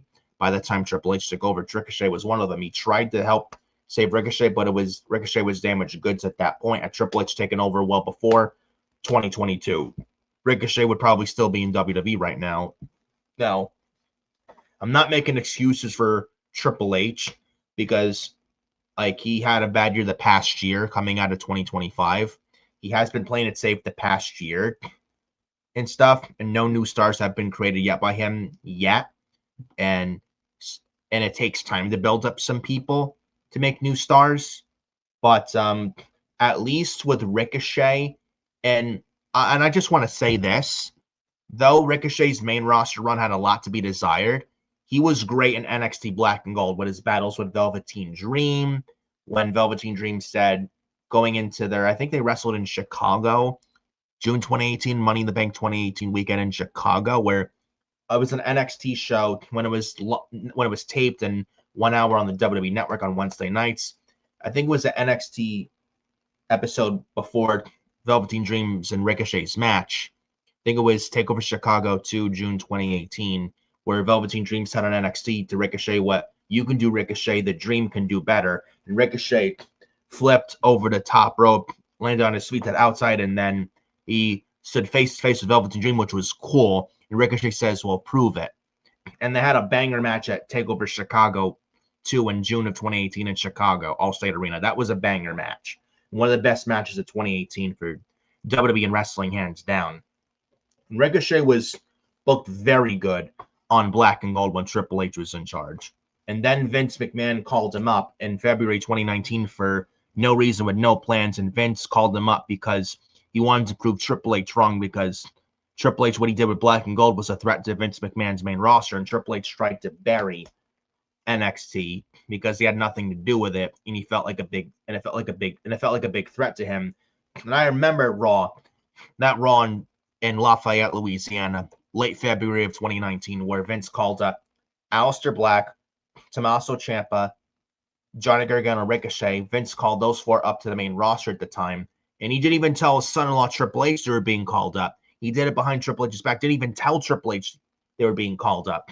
And Vince did it and called them up in a reckless way to try and prove his son-in-law wrong, because Vince thought what he did was still right, which it clearly wasn't. And Vince was trying to prove Triple H wrong. And he called those four up to Vince in a reckless way. And then Ciampa ended up getting injured with a neck injury. Not to miss TakeOver New York in April 2019, WrestleMania weekend in 2019 in New York, New Jersey. And that's when we got Adam Cole and Johnny Gargano for the vacant NXT title, when it was supposed to be Ciampa and Gargano at TakeOver New York for the NXT title instead. But because of Vince, that fucked up their plans. And Ciampa got a neck injury because of Vince McMahon's reckless behavior. And that was Vince McMahon. Yet there are idiots who want Vince McMahon back. Unbelievable. Absolutely unbelievable to me. But I remember that was that Raw in Lafayette, Louisiana, which made no fucking pop or noise for Ricochet, Aleister Black, or Johnny Gargano and Tommaso Ciampa and DIY. Lafayette was an awful, awful crowd. One of the worst crowds for a wrestling show ever. There's a reason why they've never went back to Lafayette since then, and you see why. You see why.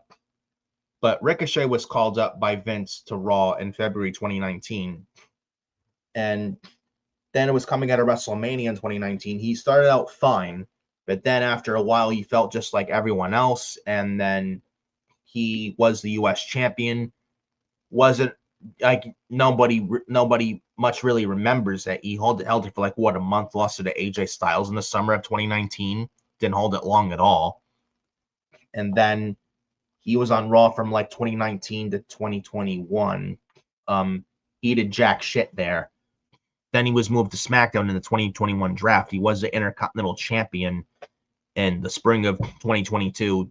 He didn't hold the IC title that long, lost it to Gunther. And then Gunther and then the rest was history with Gunther as the Intercontinental Champion for over 600 days, and that rest was history. And then Ricochet was being buried on SmackDown, and then Triple H takes over when Vince originally retired, and then Triple H tried to save Ricochet. He was starting out fine. Then he was in a tag team. Then he was starting fine. Then he was starting good again. Then he forms a tag team with Braun Strowman, an oddball pairing tag team with Braun Strowman and Ricochet, but it worked, and they were getting really over. And then I think Braun Strowman got hurt or something, but Ricochet was Ricochet, he was great in NXT on the main roster. It was a lot to be desired with Ricochet, and that was when Vince was in charge, and then Triple H took over from Vince in the summer of 2022. And I feel by the time Triple H took over, it was too late to save Ricochet at that point. Now, again, I'm not making excuses for Triple H, but I mean, and he has not had a good year the past year from 2025, and the past year he's had a bad year in 2025 creatively. He's played it safe the past year, and he hasn't created new stars yet at this time, and that takes time to make new stars. They just called up Oba Femi, Javon Evans, Trick Williams, and other people that are the future. Braun Breaker, Carmelo Hayes, Ilya Dragunov, and others. Julia, Stephanie Vetcare, Jordan Grace, others like Sol Ruka, who I think is going to be called up this year. They're not there as to the point where they're new created stars yet. At the time, Gunther's about to be there as a new created star under Triple H's administration as well, but they're not there yet at this time, and it takes time to create new stars and build them up properly, and it doesn't happen overnight. It takes time. It can take like a couple years probably at least, and it takes time. But at least under Triple H, and even with Triple H when he took over from Vince on the main roster, at least under Triple H, Ricochet and his main roster run towards the end of his main roster run was used consistently. He wasn't buried at all, and at least he was used on a consistent basis under Triple H when he took over from Vince towards the end of Ricochet's main roster run, in my honest opinion. And Ricochet can gloat that his AEW run is better. I don't think it is at all, not even close. And yes, it may be his main roster run was a lot to be desired, and his NXT run was when he was booked right and good. But if you were to ask me, I think Ricochet was better in WWE than he is now in AEW. I think he would I don't think he's better in AEW. I think he was better in WWE, in my honest opinion, even with him better in NXT and him not doing that good on the main roster, even with that. And at least in WWE, like in AEW, there's like 7 to 10 Ricochets do the same thing in ring that Ricochet does. At least in WWE, Ricochet stood out from a lot of people on WWE. AEW, he doesn't. So at least Ricochet, he stands out in WWE despite his poor main roster booking. And that was because that was when Vince was there. But at least in WWE, Ricochet stood out.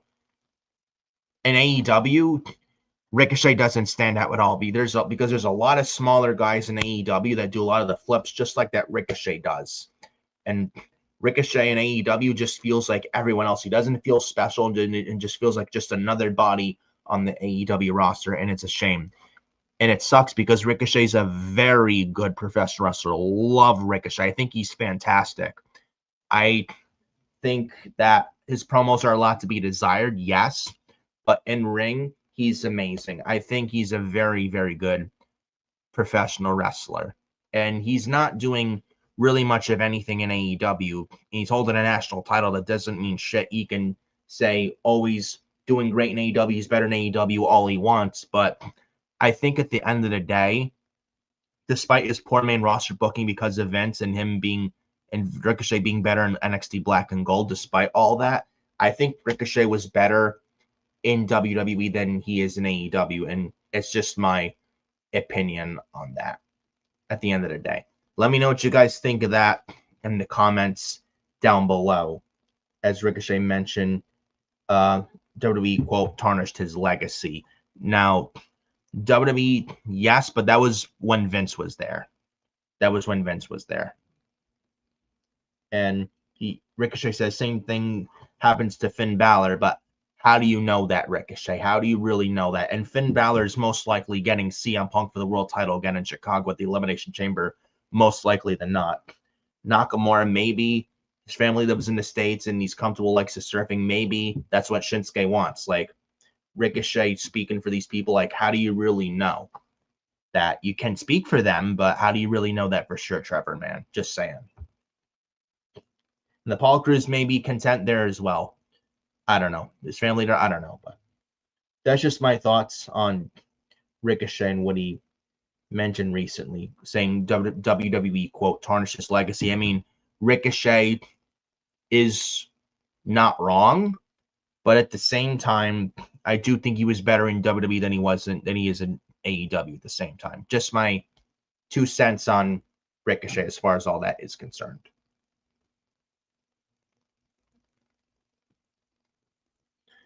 So mention Ricochet. I'm going to talk about this next before moving on to AJ Styles and my Raw, SmackDown, NXT, and AEW thoughts as well. So might as well talk about this next. Michael Hayes. Apparently Michael Hayes, and I got quite a lot to say about Michael Hayes, bro.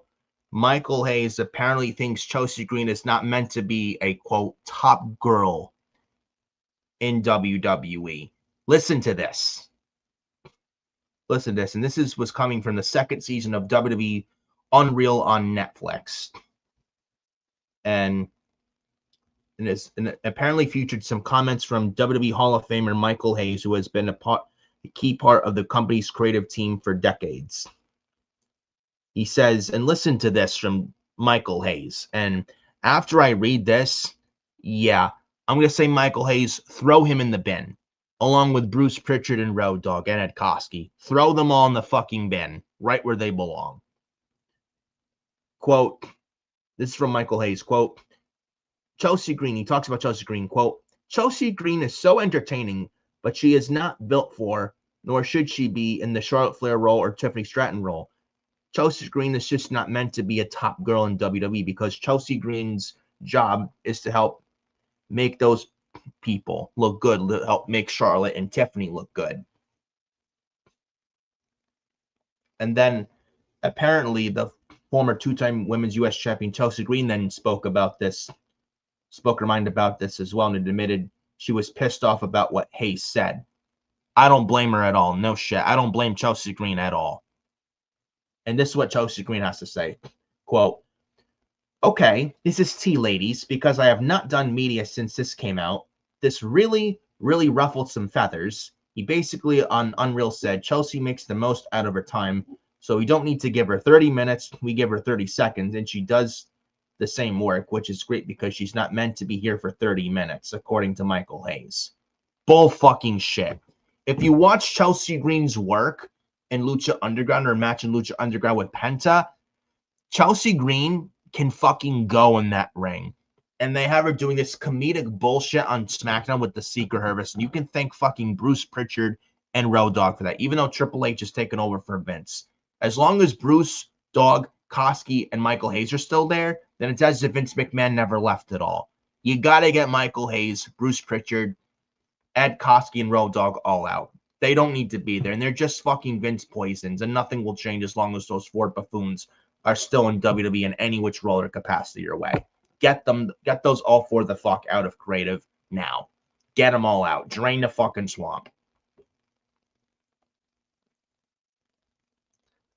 And continuing on Chelsea Green saying this, it's crazy because I'm a self-aware human being, so I know my kind of place on the totem pole in this fake hierarchy that is wrestling. But to actually hear that there was a ceiling put on me, it's different. You can help but be pissed off and a little upset and just aggravated at the fact that you thought that there was maybe a chance that there wasn't that ceiling, that maybe it was all in your head, and it wasn't confirmed to me. It was confirmed on national television. And apparently Chelsea Green is supported by Maria Canales with this as well. And then apparently on X, Maria praised Chelsea Green as a talent as well. Quote, it's interesting. I've seen these comments come up again and again from Michael Hayes on my timeline, and I don't know if it's real or unreal. But what I do know is that when Chelsea was released from WWE, she was a different person, someone that was unsure and was quite comfortable in their own skin. The person that Chelsea Green is now can carry a division, not because she's just the best wrestler or the best whatever, but because she is the best. She is the most motivated, dedicated, and unapologetically talented person in WWE. That lack of fear makes a champion. The willingness to do the job necessary makes her a star. So incredibly proud of her transformation. And Chelsea, the only ceiling is the one you break at WWE. And then Chelsea Green saw the comment on X and replied with this quote, "LY sister, thank you for always supporting me since day one." End of that. Michael Hayes, throw him right in the fucking trash bin where he belongs. He can join Bruce Pritchard, Road Dogg, and Ed Koskey in the bin. Throw Michael Hayes in the bin. Right in the bin.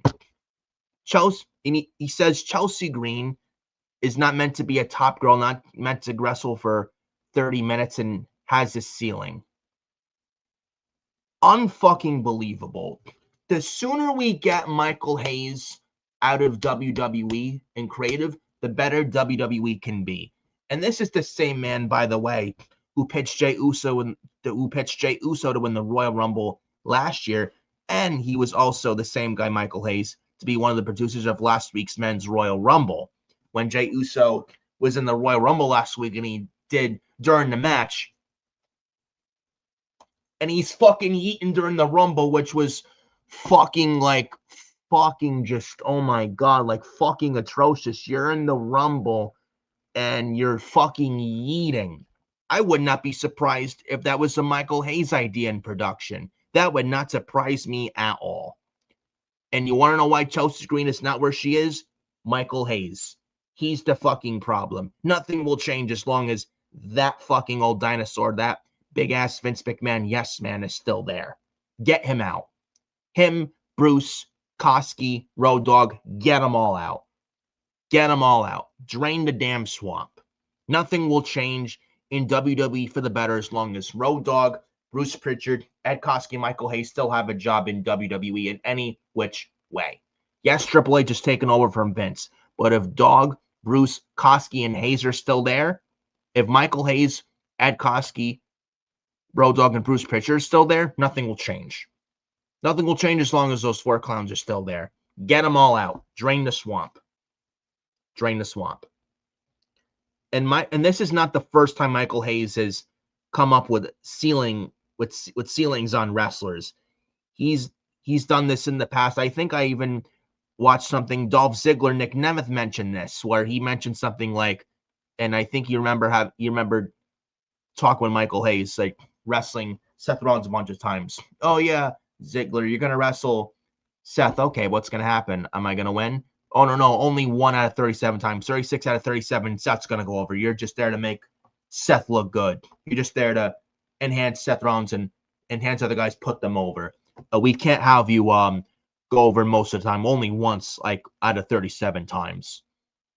And that is typical Michael Hayes. And that's what happens when he's worked with Vince for years and been brainwashed by Vince for years. Nothing but a big yes man fucking piece of shit is Michael Hayes. And Bruce Pritchard's the same way too. Nothing but big fucking Vince McMahon yes men who think they owe their lives to Vince. Oh, we owe our entire lives to Vince. We gotta worship Vince. Vince is the GOAT. We gotta owe every single bit of our life to Vince. Fuck Vince McMahon. Fuck him. Vince McMahon hated professional wrestling. He spat in the face of professional wrestling. You don't owe a damn thing to that old man, Vince McMahon. And anybody that thinks anybody that's still in WWE that thinks they owe everything to Vince, get them out. Get them all out. Those kind of people do not need to be there. Anybody like that, get fucking rid of them. And put somebody in there who can actually do the job, unlike Michael Hayes, Bruce Pritchard, Road Dogg, and Ed Koskey. Get Dogg, Koskey, Michael Hayes, and Bruce Pritchard. Get those 4 all the fuck out of WWE. The sooner Road Dogg, Bruce Pritchard, Michael Hayes, and Ed Koskey are all out of WWE, the better WWE can be. Nothing will change as long as those 4 fucking clowns are still there. Honestly. And he says Chelsea Green is not meant to be a top girl. Chelsea Green can be something if you actually let her be her. She's in the Secret Harvest crap on SmackDown that's fucking awful. It's not funny, and it's fucking comedy garbage, and we all know that's not Chelsea Green. If you watch Chelsea Green in her match with Penta back from Lucha Underground, if you watch that match, Chelsea Green is actually a very good wrestler and can go in that ring. If we have that Chelsea Green in WWE, I'm telling you, a lot of people would think different of Chelsea Green. If you let Chelsea Green be that Chelsea Green on SmackDown, I'm telling you it would be a lot better off for it. And if you just give Chelsea Green the chance and opportunity, she can actually be something. Could she be something higher than the mid card? Yes, if you give her a chance, she could be something. And at one point in 2024, I remember she was actually over with the Chelsea Green kind of a thing. She was actually getting over and she was actually doing well. And then she lost that momentum. I wouldn't be surprised if that was Michael Hayes. Would not shock me, period. Honestly. Chelsea Green is actually a very good wrestler. Again, and if you just let her be her, she could really be something in WWE. And SmackDown's women's division needs all the help they can get. Give Chelsea Green a shot. She could really be something, but that's never going to happen as long as Michael Hayes is still there. Just get him out. Get Michael Hayes out. I don't know why he's still there. Why Michael Hayes still has a job there blows my fucking mind, honestly.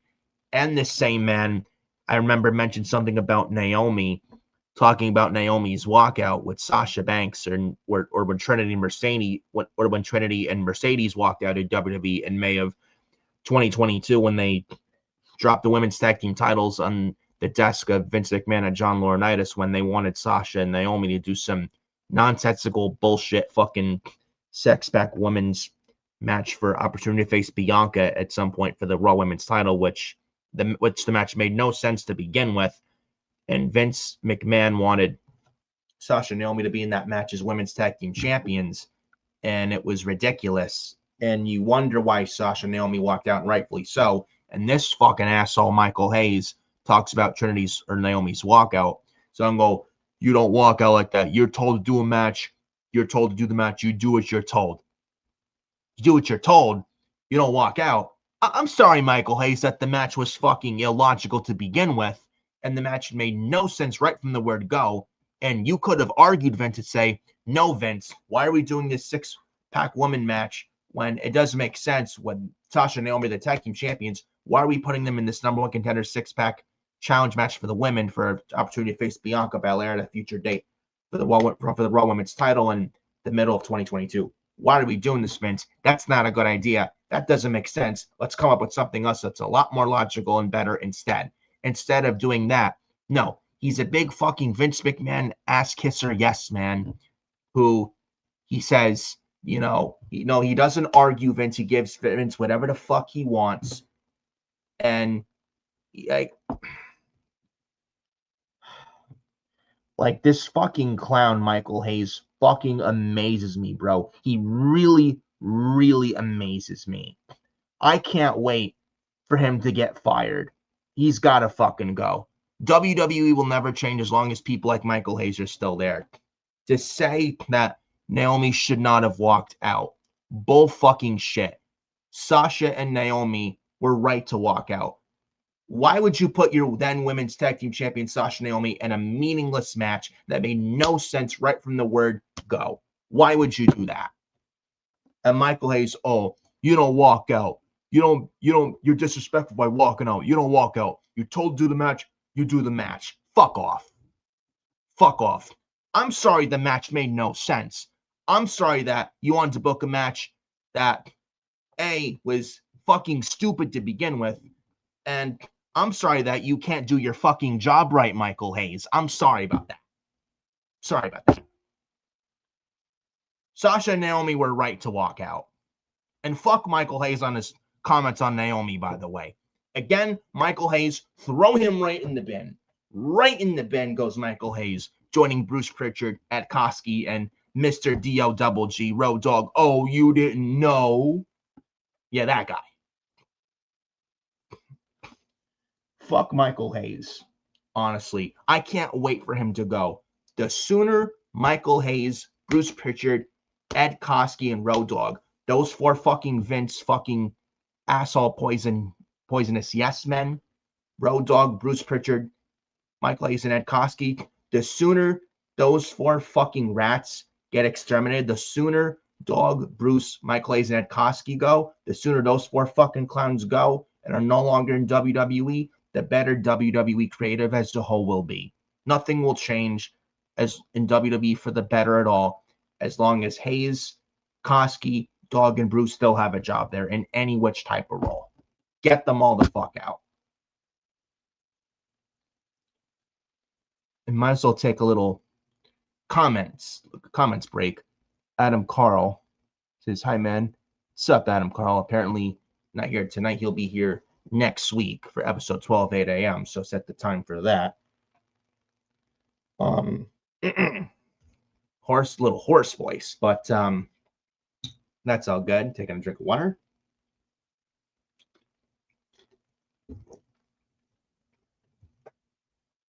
So might as well talk about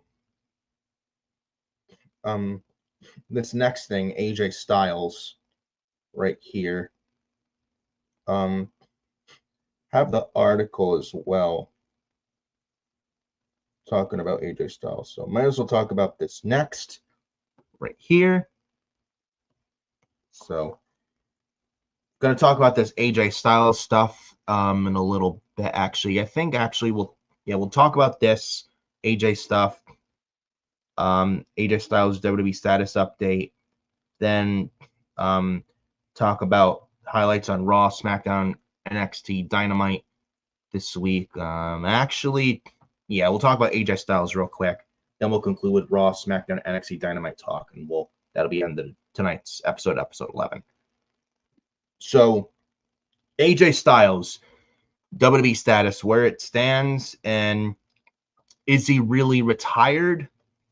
Or is it just WWE controlling a narrative and they have him sign a lucrative Legends deal so he doesn't go anywhere else? Something like that. But we have an update status at this time currently as far as AJ Styles at this time is concerned. Anything new update changes, I will definitely let you know. So AJ Styles says his WWE career is over. It says a number of months ago, Fightful Select reported that at the time, the belief was that AJ Styles' WWE contract was up sometime in February 2026. Says we can't confirm that to be the case, but we've heard nothing about an extension as of this point. There were a number of outlets speaking as if that was still the case, but we've reported no updates since then. One TNA source believed he would or had extended with WWE before the Royal Rumble, but we've not confirmed that. And the possibility of working with TNA, it was communicated by WWE sources that if he wanted to do that badly enough, he could while under WWE contract. One WWE source familiar with this situation says that regardless of what happens with his future, AJ Styles has very much had his way as it relates to his WWE retirement. Another source in management that said that they would happily extend AJ Styles, but that he has made it very clear for years that he was eyeing retirement. The topic was a major point of conversation backstage at AEW at Dynamite on January 28th, with people on the team speculating what he was doing.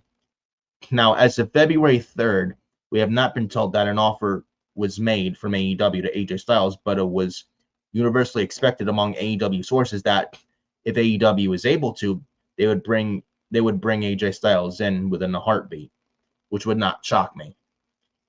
AJ Styles is still close with a number of people in AEW, like Matt and Nick Jackson of the Young Bucks, Adam Page, Kenny Omega, especially Kenny and the Bucks. It is expected that New Japan Pro Wrestling would want to use him as well, in the middle of them losing a ton of talent, which would also be smart, with them losing Takahashi and Evil potentially to WWE, and then them losing Will Ospreay as well, and also Okada. One source close to AJ Styles then said that they knew Styles' in-ring career was ending at the Royal Rumble, but aren't sure what he's doing next. It was communicated by that source that AJ will do what he wants to do regardless of money, and that he's in a position to do so. End of article. Now, AJ Styles was also on a recent episode of Stephanie's Place's podcast recently this past week as well, which I did watch, and it's a good listen. So if you haven't watched it, go check it out. Now, what do I think with AJ Styles? Do I think he's done with WWE? Yes, I do. But I mean, could it have been better at WrestleMania? Yes. With AJ retiring in Saudi at the Rumble, just felt very awkward to me, and I think it should have been on American soil, and that's just me. But do I think he's done in WWE? Yes. Do I think he's done wrestling? No. Could I see him potentially wrestle for AEW? Yes, but probably like a very cup of coffee thing, like a few matches, that's it. I could probably see him retiring with TNA at the end of the year, honestly. That's just me. Now, it could not happen. Maybe he is truly done. Maybe he wanted to go out the way he wanted to, and it said he went out on his terms. And honestly, the match with Gunther, the Rumble, was very, very good, and I don't think he could have asked for anything better. And he went out with and if that was AJ's last match in wrestling in WWE, man, it's like he went out on a high note, and I don't think he could ask anything better with AJ Styles and Gunther. It could have been better with American soil than on Saudi soil, but it was a very good match with Gunther and AJ at the Rumble nonetheless. But if AJ's truly done, if he went on in his way, then, and if that was his decision, then so be it. Now he's almost 50. He could still very much go for his age. But he said, I think it was a botch at the Saturday Night's Main Event, December 13th in Washington, D.C. I think it was AJ Styles and Dragon Lee. They were the World Tag Team Champions on Raw at the time. I think they wrestled Javon Evans and then X Division Champion for TNA Leon Slater, I think. And I think there was one spot where AJ Styles botched big time a phenomenal forearm, and then I think AJ was beating himself up and saying he doesn't want to like end his career where he's like he wants to retire, right? He doesn't want to overstay his welcome. Doesn't want to wrestle long. He wants to retire soon because he doesn't want to come to a point where he's still wrestling and he's embarrassing himself. He's overstaying his welcome. I could see where AJ's coming from, but he could still go for his age at almost 50 years old and stuff. He has done a lot in the industry, in TNA, WWE, Ring of Honor, New Japan. He's done it all. And he could still very much go for being almost 50 years old, but I mean, I don't know what AJ wants to do. If he is done. I don't think he is done, but if it's his decision, then I respect him for that. I don't know if that is truly the case. Maybe he wants to spend more time with his kids. Maybe he wants to see, and his kids apparently play sports. And I remember reading a report in 2020, this was during the pandemic, his kids would play sports, I think in grade school on Fridays, I think, and stuff. I believe I remember reading a report of that like around 6 years ago, something like that. Maybe he wants to be home more with his wife and his kids to see them play sports more on like the weekends, and he wants to spend more time with his family.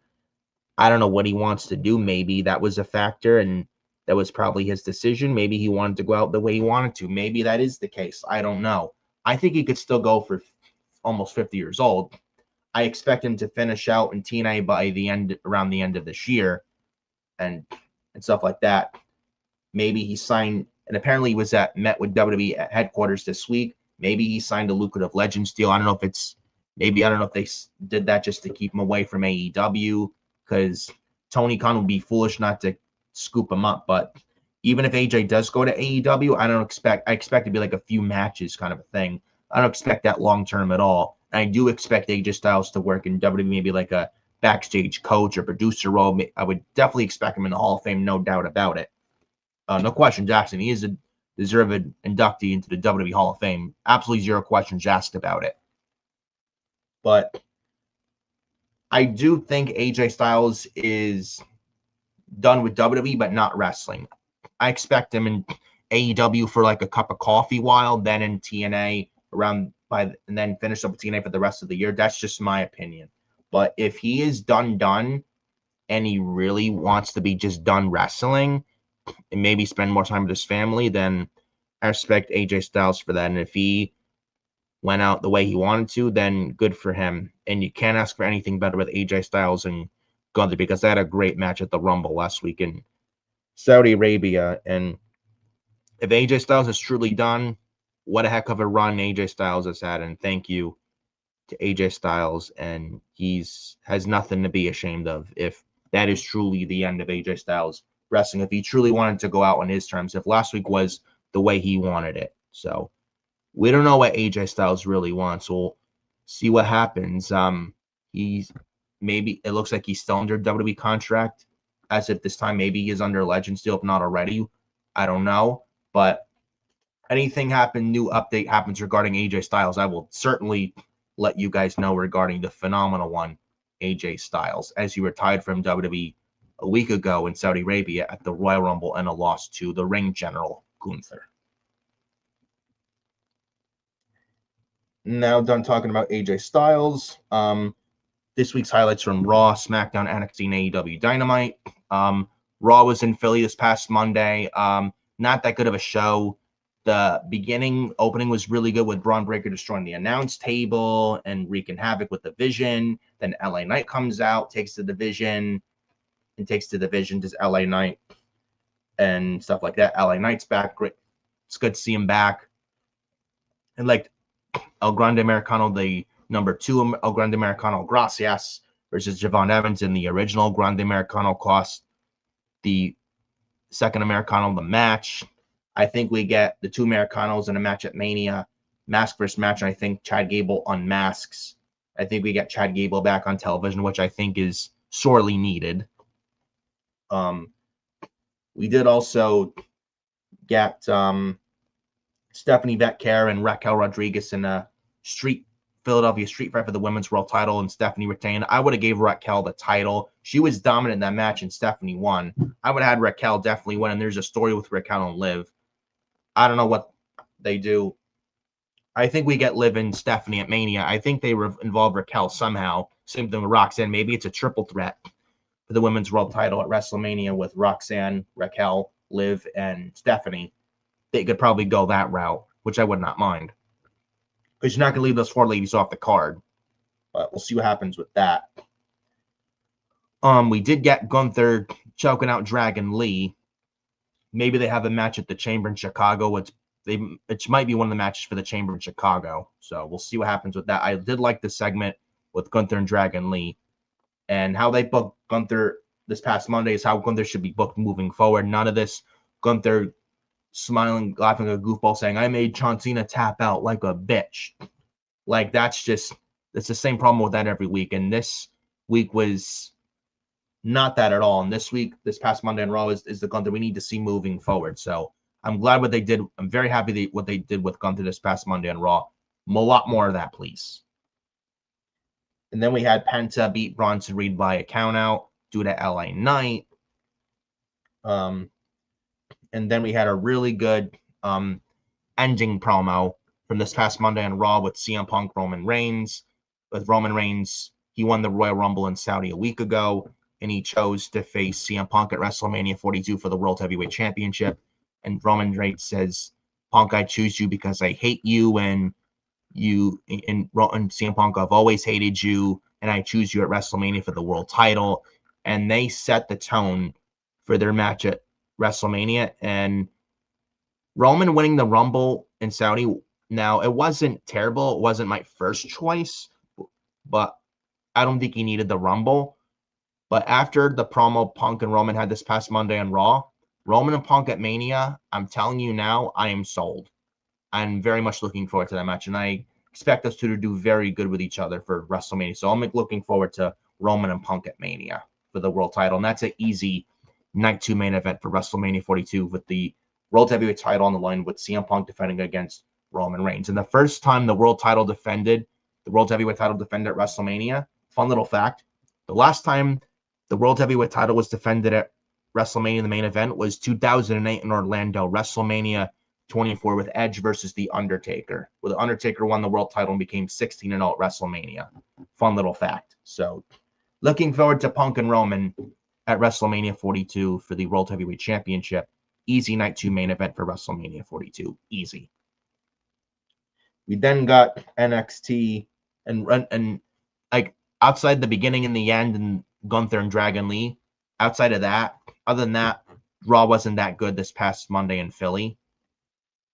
Raw this Monday should hopefully be a lot better. They got World Tag Team title match, Usos versus Alpha Academy, World Tag Team titles on the line, Natty versus Maxine Dupree. Then they got the Chamber qualifiers this Monday on Raw as well. So there's that. NXT this past Tuesday, like I said earlier in the video, Robert Stone is the new interim NXT GM. I don't know if he's a permanent GM for NXT, but we'll see. We did get the 7-man ladder match for the vacant NXT title. Joe Hendry won by knocking Ricky Saints off the ladder, and Joe Hendry's the new NXT champion, which I expected Ricky Saints to win, though Joe Hendry won, and I'm not mad about it. I'm actually very happy for Joe Hendry. I thought he'd be called up to SmackDown soon. There were rumors of Joe Hendry being called up soon to SmackDown. Looks like that's not happening anytime soon. And I could actually see Ricky Saints called up to the main roster soon after WrestleMania, and I could absolutely see that. And I would put Ricky Saints on SmackDown, if I'm being brutally honest. I think he's ready, and he's been ready. Should have been called up months ago, but that's just my 2 cents on that. Joe Hendry's new NXT champion.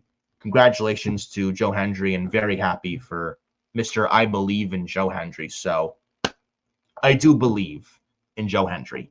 Congratulations to Joe Hendry as the brand new NXT champion. And then we got AEW Dynamite from this past Wednesday. Andrade, Kenny Omega was very good. Not much of a story. Andrade actually won, which I was shocked and actually very happy of. You got Swerve Strickland in the mix as well with the world title scene and picture and stuff. You got Megan Bayne and Penelope Ford beating the Babes of Wrath in the title eliminator match, which I was not a fan of, and I hate these eliminator matches where the champions can lose clean and on title match. I hate that. Megan Bayne and Penelope Ford won. Who cares? And Megan Bayne deserves better as well. And then we got MJF and Brody King title eliminator match in the main event. Went 90 seconds. MJF was bitched out, jobbed out in 90 seconds. And this was your world champion, by the way. And I hated this. I fucking hated this. Adam Page came out, distracted MJF. MJF looked like a fucking dummy. Looked like a fucking scrub out there. Brody chokes him out like over the top with MJF draping over the top rope. Cannonball in the corner. And then that pile driver that Brody King does. 1, 2, 3. And MJF as the world champion loses clean in 90 seconds to Brody King. And I fucking hated that, bro. Absolutely fucking hated it. Why would you have your world champion just bitched out like that? Like, you just buried the world championship. Like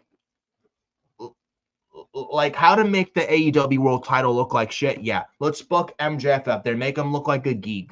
Yeah, make him look like a fucking absolute schmuck out there against Brody King. And MJF is made to look like an idiot in 90 seconds with Brody King.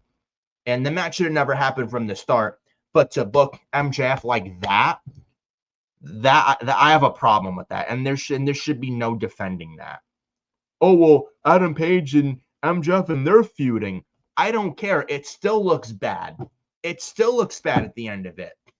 And no champion should be losing. And I hate title eliminator matches. I hate non-title matches where the champion can lose clean. And champions should never lose clean in non-title matches. Ever. The only time a champion should wrestle is when the title's on the line.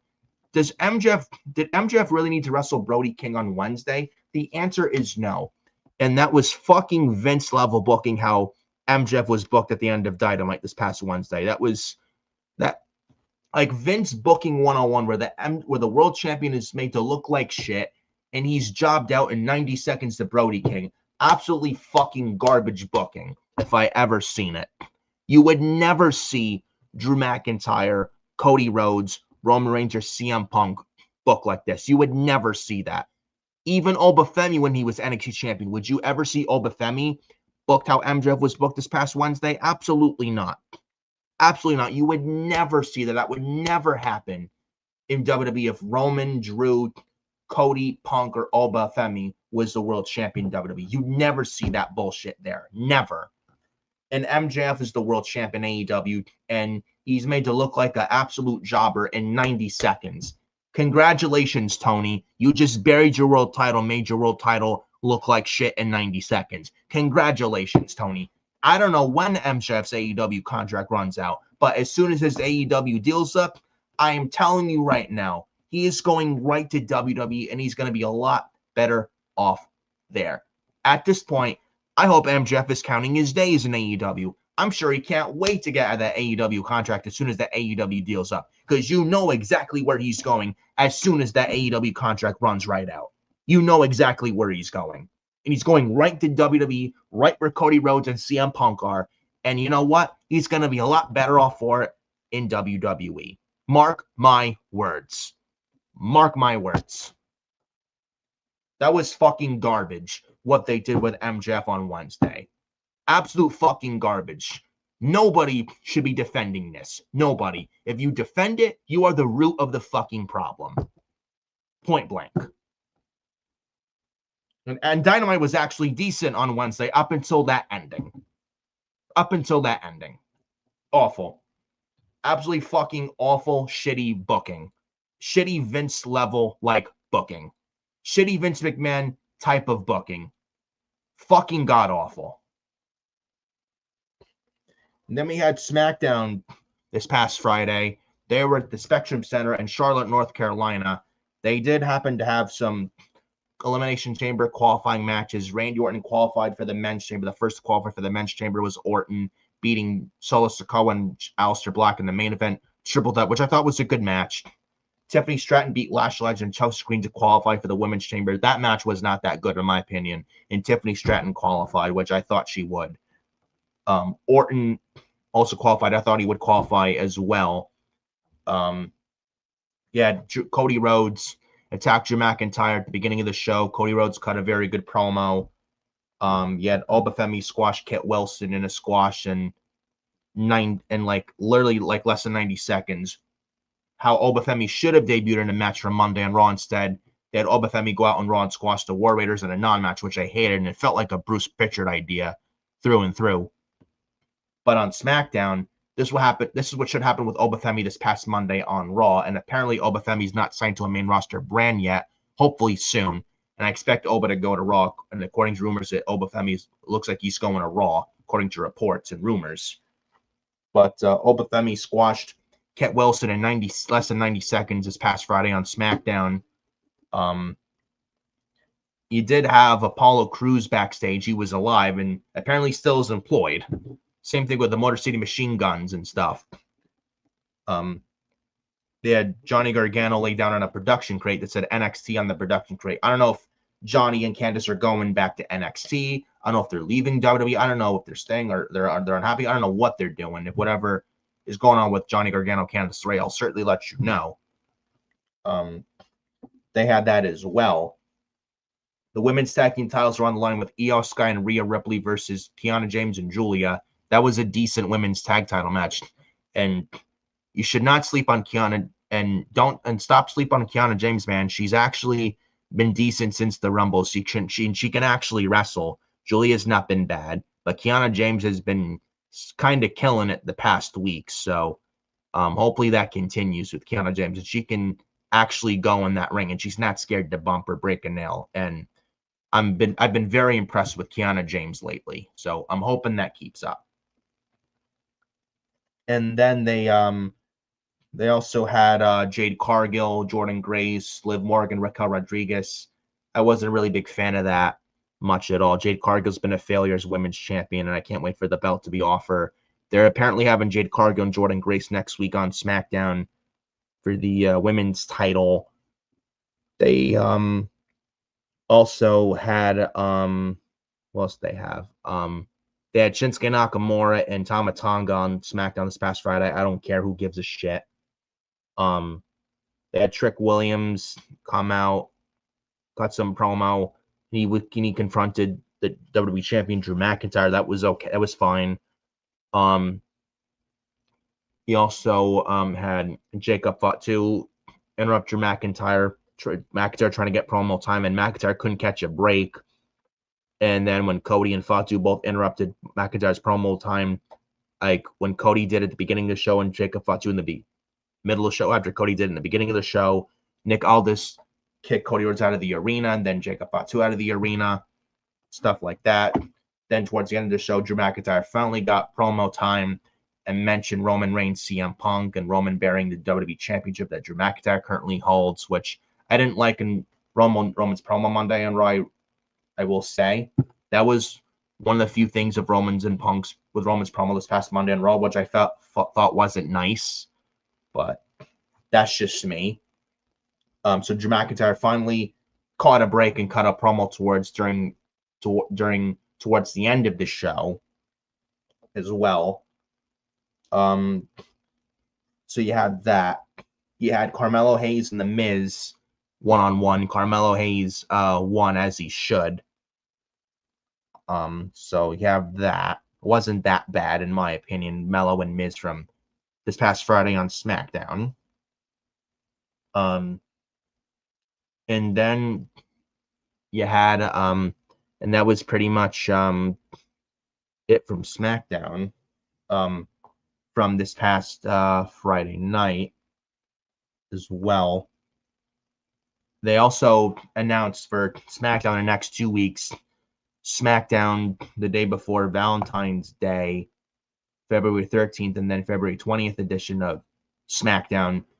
SmackDown February 13th and 20th are going to be on the Sci-Fi channel the next 2 weeks, the day before Valentine's Day, and then the week after February 20th. Those two SmackDowns, the next two SmackDowns will be on Sci-Fi. They'll go back to USA Network on February 27th, the day before the Elimination Chamber in Chicago. So that little thing there as well. They announced for SmackDown next week, February 13th on Sci-Fi, Jordan Grace, Jade Cargill for the Women's Championship. Rey Fenix versus Trick Williams. Women's Tag Team titles, Rhea Ripley and Io Sky versus Lash Legend Nia Jax. And then 2 other Elimination Chamber qualifying matches, a triple threat Elimination Chamber qualifying match. Alexa Bliss versus Alina versus Women's U.S. Champion Julia. I think Alexa Bliss wins, but I'm going the Women's U.S. Champion Julia. That's just me. And then the other triple threat Elimination Chamber qualifying matches for the men. Now, this I'm looking forward to with SmackDown next week, and this looks very unpredictable. Triple threat Elimination Chamber qualifying match on SmackDown next week on Sci-Fi. Cody Rhodes versus Jacob Fatu versus Sami Zayn. Now, this is very unpredictably and interesting right here, because Cody and Fatu are in the same chamber qualifying match. One of them is going to qualify, the other's not, or maybe Cody and Fatu both get X'd out. Who knows, because of their hatred for each other. And who knows, maybe Sami Zayn qualifies and goes to Chicago in the chamber. Maybe it's Sami Zayn that goes to the chamber. Maybe he wins a chamber. Maybe Cody and Fatu fight one-on-one against each other at the chamber. Maybe we get Drew, Cody, Fatu triple threat for the title, the chamber. I don't know. I don't know if the WWE titles even defend the chamber. I don't think we need it. If Balor and Punk Part 2 for the world title is going to happen at the chamber in Chicago, I don't think we need Drew defending his title at the chamber at all, if that is the case. And who knows if Jacob Fatu wins, qualifies, Cody Rhodes wins, qualifies, or maybe Sami Zayn wins, qualifies, or maybe he qualifies, but Jacob and Cody their hatred for each other gets the better of them, and Sami Zayn capitalizes on it, and Sami Zayn qualifies because of the hatred for Jacob and Cody, and Sami Zayn qualifies and stuff like that. Maybe Orton wins the Chamber. I don't know, because I don't know what you do with Randy at Mania, because I do think we get Cody, Drew, and Fatu at WrestleMania for the WWE Championship in a triple threat. Or maybe, but I do think it's a multi-man match at WrestleMania for the WWE title. Drew McIntyre, Cody Rhodes, Jacob Fatu. Maybe it's a fatal four-way. Maybe it's a fatal four-way with adding Randy Orton or Sami Zayn. Who the hell knows? Who the hell knows? But it's going to be very interesting. I'm very intrigued to see what they do with that Chamber qualifier next week on SmackDown on Sci-Fi with Jacob Fatu, Cody Rhodes, Sami Zayn. Going to be very interesting, and possibilities are endless with that. So we'll see what happens. But I'm very, very intrigued and interested to see what WWE does with that next week on SmackDown on the Sci-Fi channel. And SmackDown I thought was fine.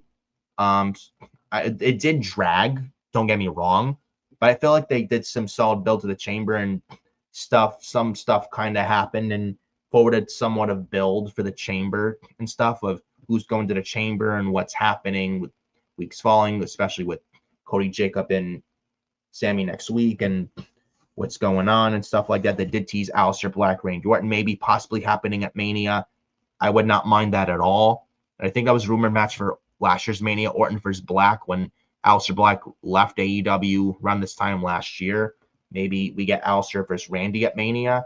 I have no issue with that at all. Who knows what they do, but I'm very intrigued to see what they do with Jacob Fatu, Cody Rhodes, and Sami Zayn next week. It could really go either way, and I'm very intrigued to see what direction they go with that and with the WWE title as far as that's concerned for WrestleMania. But they did forward some stuff with SmackDown this past Friday and stuff. The 3 hours did drag, but I feel like it did some nice build for the Chamber. It did forwarded some things. It wasn't that bad. It was okay. Wasn't great. It was all right in my opinion. But SmackDown looking like a decent show next week, hopefully. So we'll see. But that is that, folks, for episode 11 of the Forbidden Podcast here on YouTube via FioriousNation, ladies and gentlemen. And about 12:30 in the morning, holy shit, we're about to get the hell out of here, man. Hit the like on the video if you're not done so already. Subscribe to FioriousNation and hit the bell for all notifications when you do subscribe to FioriousNation. It would be greatly appreciated. Helps in the YouTube algorithm and helps the channel a lot, so make sure you go and do that. Just follow me on X at FioriNick579, Facebook Nicholas Fiore 31, Instagram Nicholas Fiore 2014, and TikTok at FioriousNation. And appreciate you guys showing up here, man. You guys are awesome. That is a wrap there for episode 11. We'll be back next Saturday morning, 8 a.m. for episode 12, 8 a.m. on February the 14th on Valentine's Day. Back for that with episode 12. Appreciate you showing up here. Love every single one of you.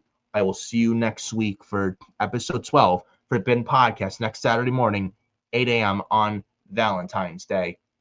Have a good rest of your night, guys. I will see you next week with Adam Carl. Adam Carl not here tonight, but it'll be me and Adam Carl next week for episode 12, 8 a.m. for on Valentine's Day, episode 12 of the Forbidden Podcast. And have a good rest of your night, guys. Enjoy the Super Bowl tomorrow. I'm going to the New England Patriots against the Seattle Seahawks. That's just me. Hopefully it's a good Super Bowl tomorrow. You got Bad Bunny and Kid Rock performing tomorrow during halftime of the Super Bowl, during halftime tomorrow. And Adam Carl and I will see you next Saturday morning, Valentine's Day, 8 a.m. for episode number 12 of the Forbidden Podcast. Have a good rest of your night, guys, and we'll see you next week.